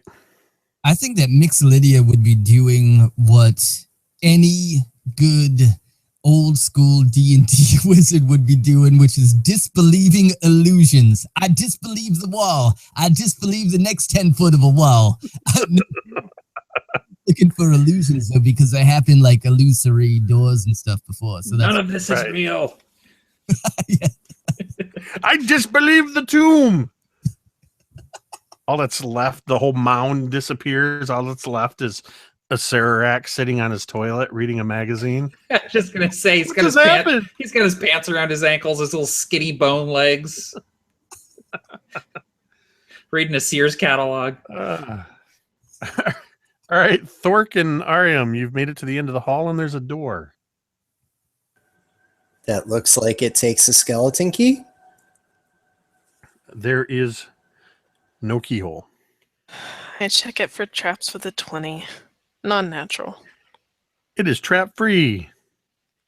I open the door. I can. With enthusiasm. So much enthusiasm. You guys, maybe there won't be a corridor behind this one. Right, this Maybe it'll one's be the the treasure one. room. This is it. This I'm is sorry, the- hang on. I'm gender swapped. This is it. On the We end are, of we this are door. a broken band of people. We're just hoping beyond hope that there's anything but a hallway on the other side of this door. At the other end of this other side of this door is a 30-foot corridor, No. at the end of which on the north wall is a set of double doors. It's still a 10-foot wide area, but the door appears to be a double door. That was to the north or the end. So it goes 30 feet, and then the double doors are on the north side of the end of that corridor. Okay. I commend you for still tracking this. I ran out of space on my paper a long time ago. Yeah, man. I pretty much have had Locrius's screen maximized on my screen the entire time. Just like, okay, all right, yep, that's where we are. Half of my broadcast is I keep locking on the Locrius so I can see his map. I mean, the people watching are probably appreciating that too. I mean, that looks legit, man. That looks like straight out of the old module. All right, Thork and Ariam, you got another 30-foot corridor and a double door. 25. Does the double door happen to have keyholes on it? It doesn't. 24 for me. You are absolutely positive there are no traps along this way. I skip down to the double doors. I link arms and I skip with you.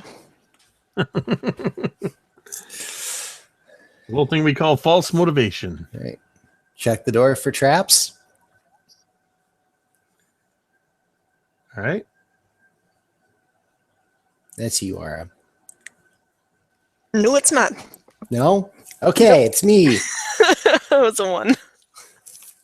I think it's my third one of the night. 17. The door does not appear to be trapped. I would normally not check, so I open the door. Gosh dang. I need everybody to make a Constitution saving throw. Oh dear God. Is this poison, Jake? Because I get advantage on those. It is not poison. 18. Oh no. 5. 10.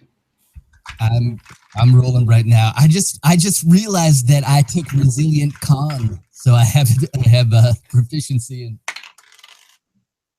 Oh, that's good. That's a 21. So, who rolled under a 15? Me. Tilda and Arium suddenly fall unconscious Oh my god. as this gas washes over you. Are we at 0 hit points or just unconscious? Nope, you've just fallen unconscious. Okay. And it looks like, well, it's up to Mixolydia and Thork to determine what you want to do with them. Can we see into the doorway? Like, are there baddies on the other side, or is it what do we got? What do we got going on? Are there any It imminent was threats? this cloud of gas Uh-huh. that appears to have been a sleeping gas just swept out of this corridor. Oh, good, another corridor. Okay, Sorry, on. it's a 40. You can see a 40-foot corridor sweet. with double doors on the left wall at the end. Is the gas like billowing in, or like was it? Was it just? Yeah, it was just. It looks like it was just held in there and just billowed out as you open the door. And does it seem to be hanging in the area? Nope. It's gone. Just that one Yep. burst. It's done what it's going to do and seems to have kind of dissipated already. So Thorkisha gets down next to Ariam and just starts smacking him across the face. Wake up, my sweet prince! Wake up! To no avail. Oh no. Mixolydia will come over to them. He'll feel their pulses, try to see if she knows anything about does this magical nature to this sleep gas, or is it strictly poison? It's not even really a poison. It's just you can make an arcana hold on. would really.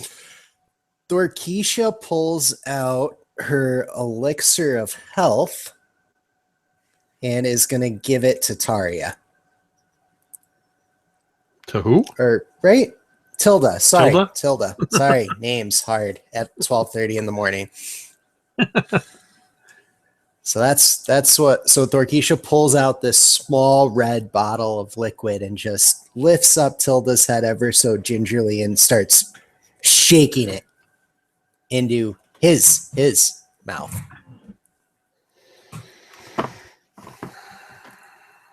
Come on, Jake. It's a condition. Be nice to me.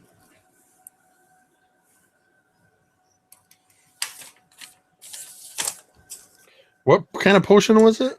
It was an elixir of health, cures any disease and condition.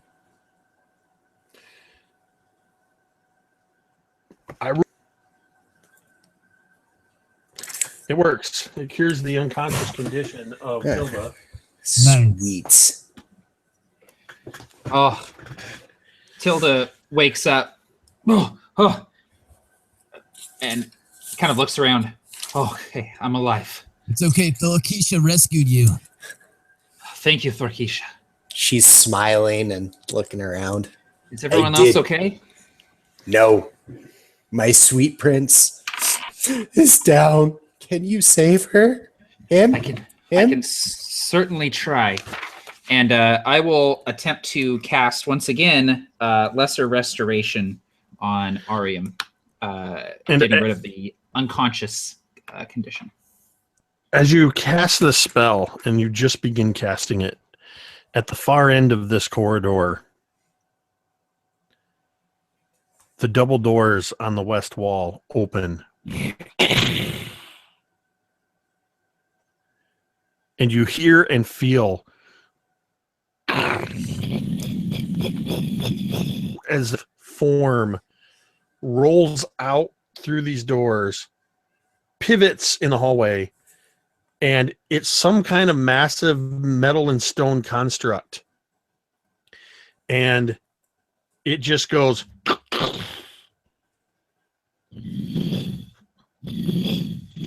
and begins rolling down the corridor towards you. This is just as you begin casting the spell. You're able to cast the spell,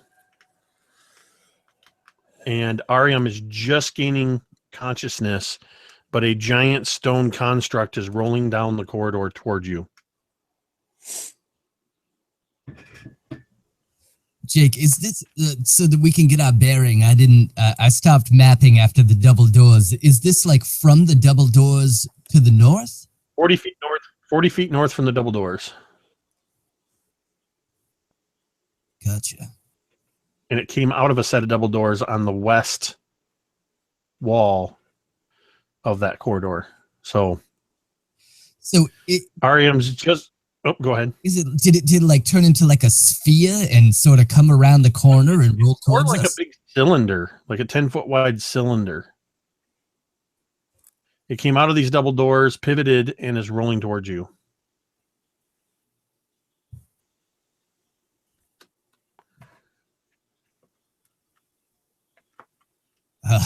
Run!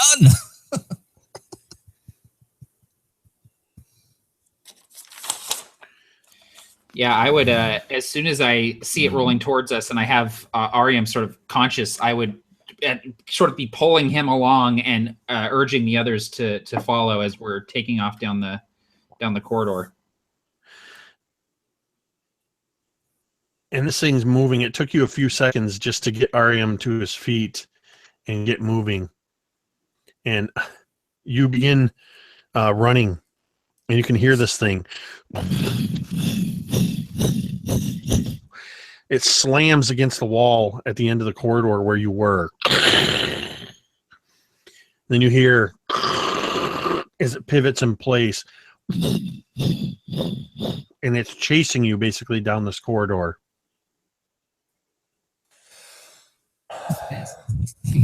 Tilda, given that your deity told you to go this way, what's going through your head? I forgot about it. I'm feeling a little... honestly, the only thing that's going through my head right now is the constant pump of adrenaline from my fight or flight response. I haven't had a chance to really think about anything else. I'm just sort of like dragging Ariam along as he's sort of like still coming to, and myself still groggy from the sleeping gas. I'm just moving as fast as I can, as far away as I can from this cylinder. And so as you're running back down the corridor now, toward where the secret double secret door you came through was, and where that God touched die still lies. Nobody actually picked it up. As you're running, you see on the floor where that die landed just a spark, just a pulse of this divine energy as it kind of covers the floor in front of the secret door that you came through. And as you run, you get to that point where that light's just fading and the floor drops out from beneath you, but not dropping you down into a pit. It tilts to the side. You kind of twist a little bit, still dragging Ariam behind you, and you actually fall down and to the west and tumble down a short 5-foot flight of steps.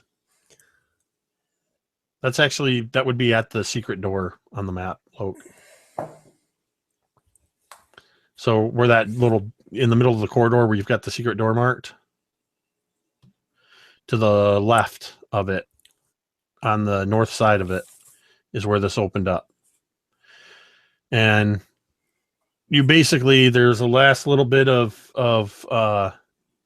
God magic there that opened up an previously unseen trap door, and you've tumbled down a small spiral staircase that you're now at the end of a crawl space.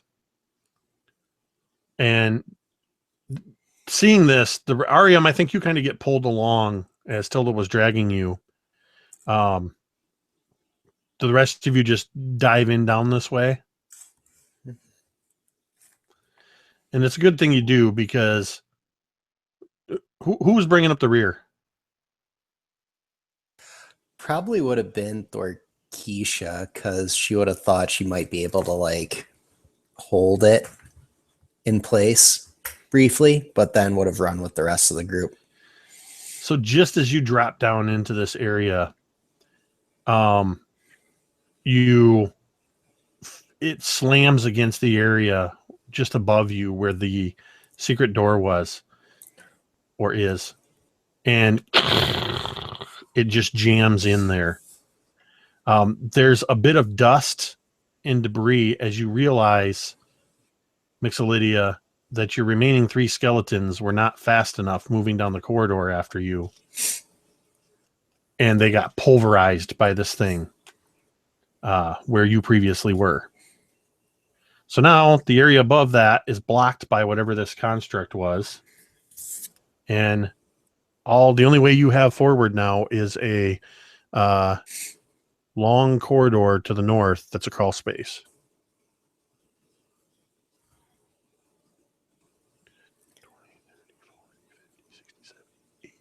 About 90 feet to the north.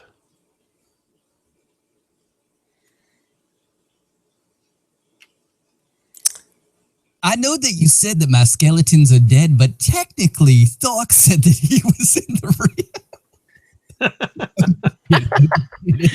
We'll just sacrifice the half-orc instead. Yeah, thanks. Appreciate it, Locreus. I couldn't resist. It was the old school book.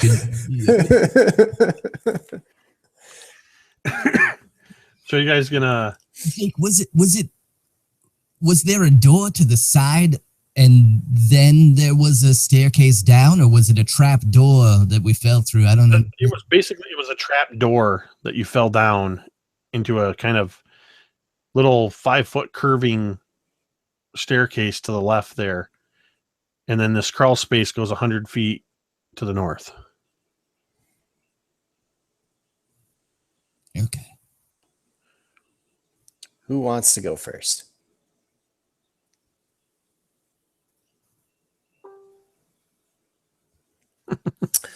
All right. Thorkeisha will go first, checking as best she can for traps along the way. No, pop it. Oh, thank you. I'll go first. Still a little woozy from whatever that, I don't know, smoke, air, fog, gust was, but wouldn't want you to get your pretty little orcish face caught in a trap. Thank you, my sweet prince. So... Look, listen, we almost got crushed to death. It was less than, 3 hours ago that your genders were reversed, and now it's getting weird, and just save it for the surface, okay? I can't handle this anymore. I know you're upset about your skeletons and Valium. Just take a deep breath. It's okay. A deep breath? Yes. Look at me. I will not take a deep breath. Damn you. Curses. A curse on you in this entire place. It's ridiculous. We're going to die down here. And all I can hear is you just caterwauling on about your sweet prince. So as Ariam, you proceed the 90 feet without incident through this crawl space. It has a weird sort of little curve to the right and just kind of emerges into another 10-foot wide corridor that's 30 feet long and then veers sharply to the right. Orem sees the next corridor and a single tear drips down his cheek. Oh God, it's more. And if you take a couple more steps and look around the corner, you see another 50-foot corridor, at the end of which is a large adamantine door.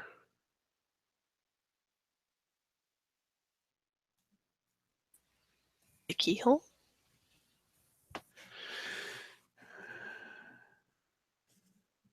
You see 3 slots in the door.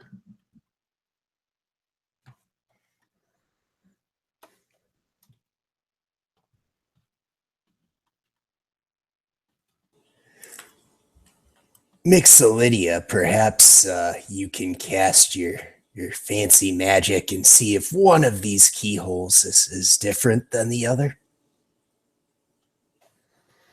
Right, certainly. Yes, of course. I apologize for lashing out at you with my words. It's just this place has me all befuddled. That's okay, Mixolydia. Don't be a crybaby. Be a try-baby. A try-baby? Did you just call me a try-baby? Are you purposely trying to irritate me again? It's taking every last shred of composure to keep from lambasting you into oblivion. You knuckle dragon. In the end, it wasn't the Tomb of Horrors that killed them. It was themselves. I feel like I should be doing the cliche. Don't you see? This is exactly what they want us to be doing. Acererak This is what wants us to fight. Acererak wants. Acererak wants to tear us apart from the inside. He's just watching us on his security cameras, laughing right now. Acererak wins. I'm sorry. I couldn't help it. Oh, man. I believe in you. All Please cast your magic to see if... Yeah, Jake, Okay. Mixolydia will open a spell book and use a ritual casting of detect magic.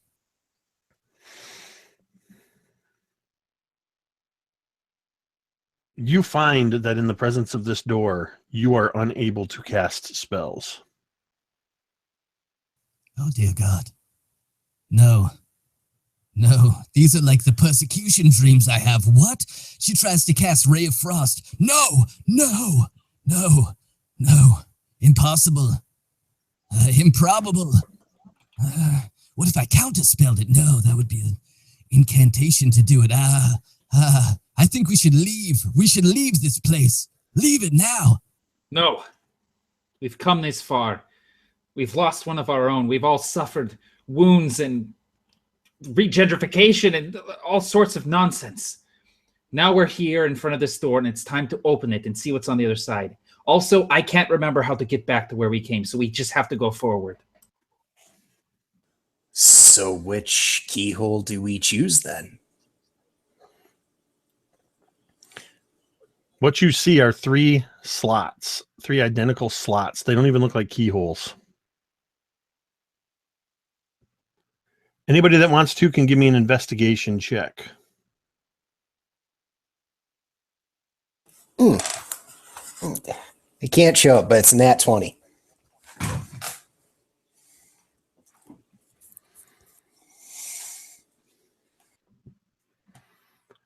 So, as you're looking at this, even though you use a hammer primarily and hand axes, you notice you've seen the look around these slots before. It's typical of what you'd find around that top piece on a scabbard where swords are slid in, where metal has scraped against metal a little bit. And you notice that all 3 of these slots are wide enough and thick enough to accept sword blades. Gentlemen, we need to insert some kind of sword into these slots in order to gain passage. Does anyone have a appropriate long sword or short sword we could use? Wait. Remember, upstairs, it seems like 5 or 6 months ago since we've been down in here, but if memory serves, there was a statue with multiple, like an arm broken off and some things. Jake, was there like a thing with like a statue with swords? It didn't really have swords. It would just had the 3 Actually, I don't remember if it had swords. I got the book. Let me look. I feel like it I'm did. sitting here trying to remember. That seems familiar to me too. Now that you say that. 4 arms and 1 arm was broken off. Yeah. Oh, on the hand, there was like a symbol on the hand or something.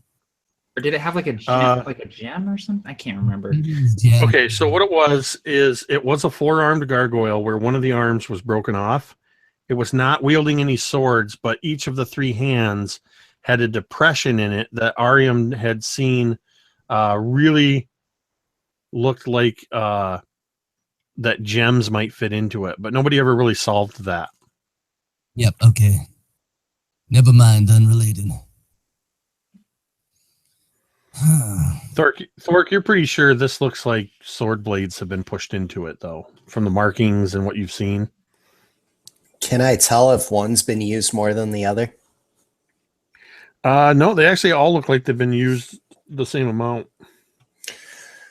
They all seem to be equally worn. Perhaps we need 3 swords? Anybody? All I have is this dagger and my hammer, and I don't think the hammer is going to fit in there. You know who had swords? Of course, I always equip my forces of goodness with short swords should they need to engage in close quarters combat. Unfortunately, they were crushed to death by that giant rolling ball. I have a dagger or 2. I have a dagger as well. Maybe that would work. We can at least try. What's the worst that could happen? Well, don't say that. Don't ever say that. I'm already a different gender. Don't ask those questions. Maybe it will change us back. Let's just get this door open and Mixolydia's going to go over to the slots and she's going to investigate them really closely. She's going to see if there's any sort of like metal filings or anything. She's trying to detect to see if it looks like iron blades were put in here, like to see if it would have scraped along the side, if there's any discoloration in the adamantium or anything. Well, that's what Thork had seen, was that sword blades had passed through, or metal blades had passed through. Gotcha. So I guess she's looking to see if there's iron or steel, any if she can discern what's... Okay, yeah, do an investigation. So that's like a 20, not modified 20. Looking closely, you can see elements of iron, steel, even bronze. There doesn't seem to be a particular metal. It looks like a variety of blades have been pushed in through these. Yep. Okay. She'll relay that information, and she'll say, "I'm useless without my spells. I'm going to go hide around the corner while you stick the blades in there." I am prepared. As am I. And I unsheath my dagger from my belt. I pull out 2, one from up a sleeve and one from behind my back. I got another one in the boot if we need it. Good to know. So what's Don't the ask plan? about the other 3. Do we put them in at the same time, or? Sure, why not? Okay. On 3 or on go? I never know with these things. Do you do 1, 2, 3, go, or 1, 2, 3, and on the... Let's do 1, 2, 3, go. Okay, 1, 2, 3, go. Who's counting? Okay. I can do it. I'm pretty Okay, good at counting. count. 1, 2, 3, go. Shing. As all 3 blades are plunged into the slots of this adamantine door, nothing happens for a split second. There's no click. It doesn't even really feel like they slid into any firm position. And then the entire door, which as it swings open, you can see that it's a foot thick adamantine, 10 feet wide, 10 feet high, swings open into the room, revealing another corridor. No, I'm just kidding. Jake, way to revolt. The door opens into a massive room. If you put every corridor you've been through together, it would be smaller than this room. And you've been through a lot of corridors. This room is 100 feet wide, going 50 feet to the north and 50 feet to the south. Actually, technically, that's 110 feet. And then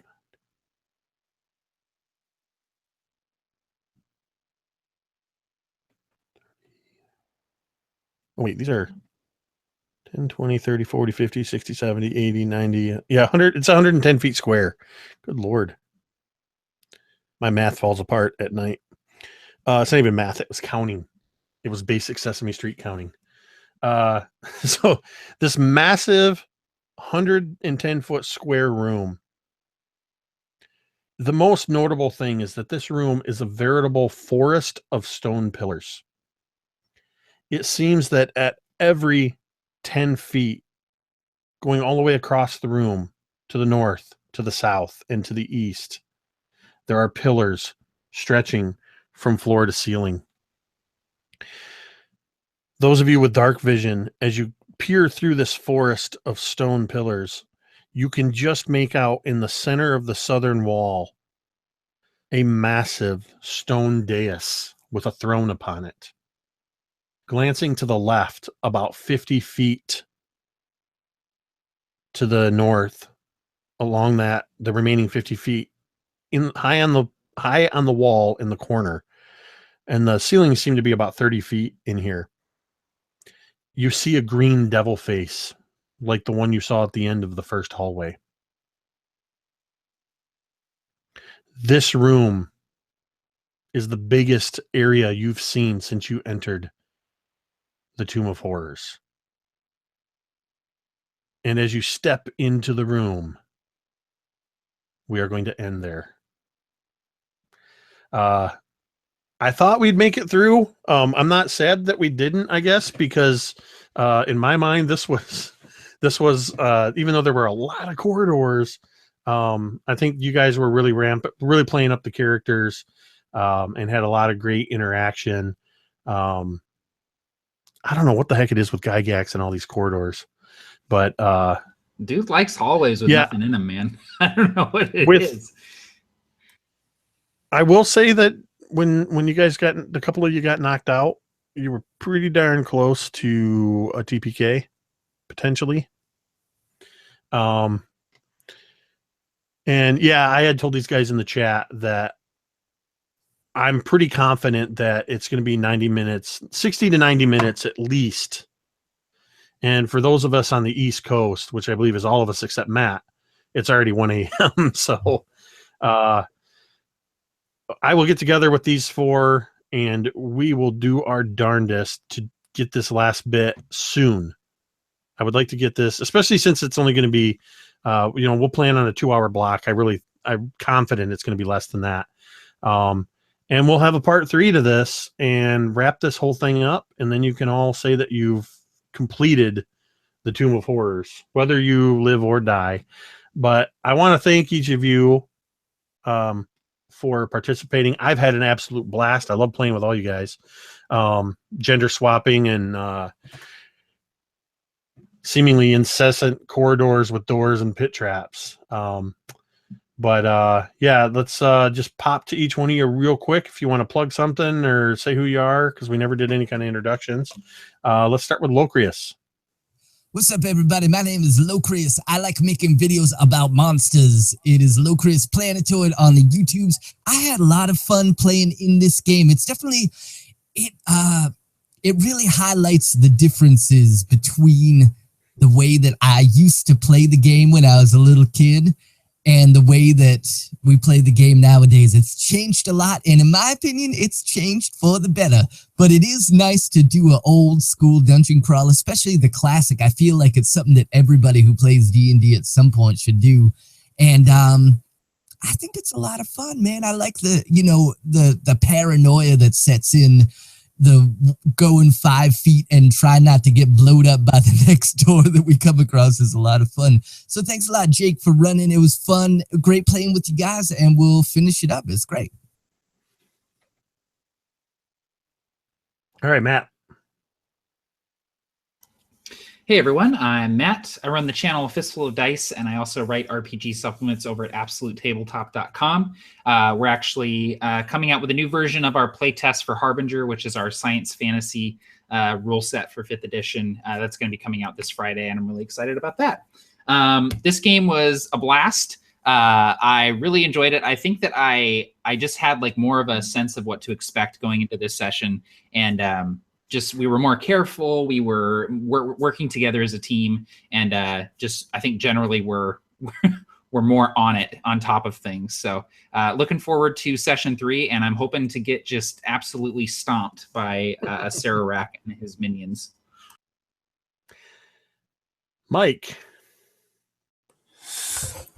Hey guys, I'm Mike. No YouTube channel, relatively new to D&D in general. I think this is my 5th game overall. It's just been a pleasure playing with everyone, and appreciate you checking out the stream. And as always, come back to Mini Terrain Domain and my good buddy Jake for the conclusion of this wonderful series.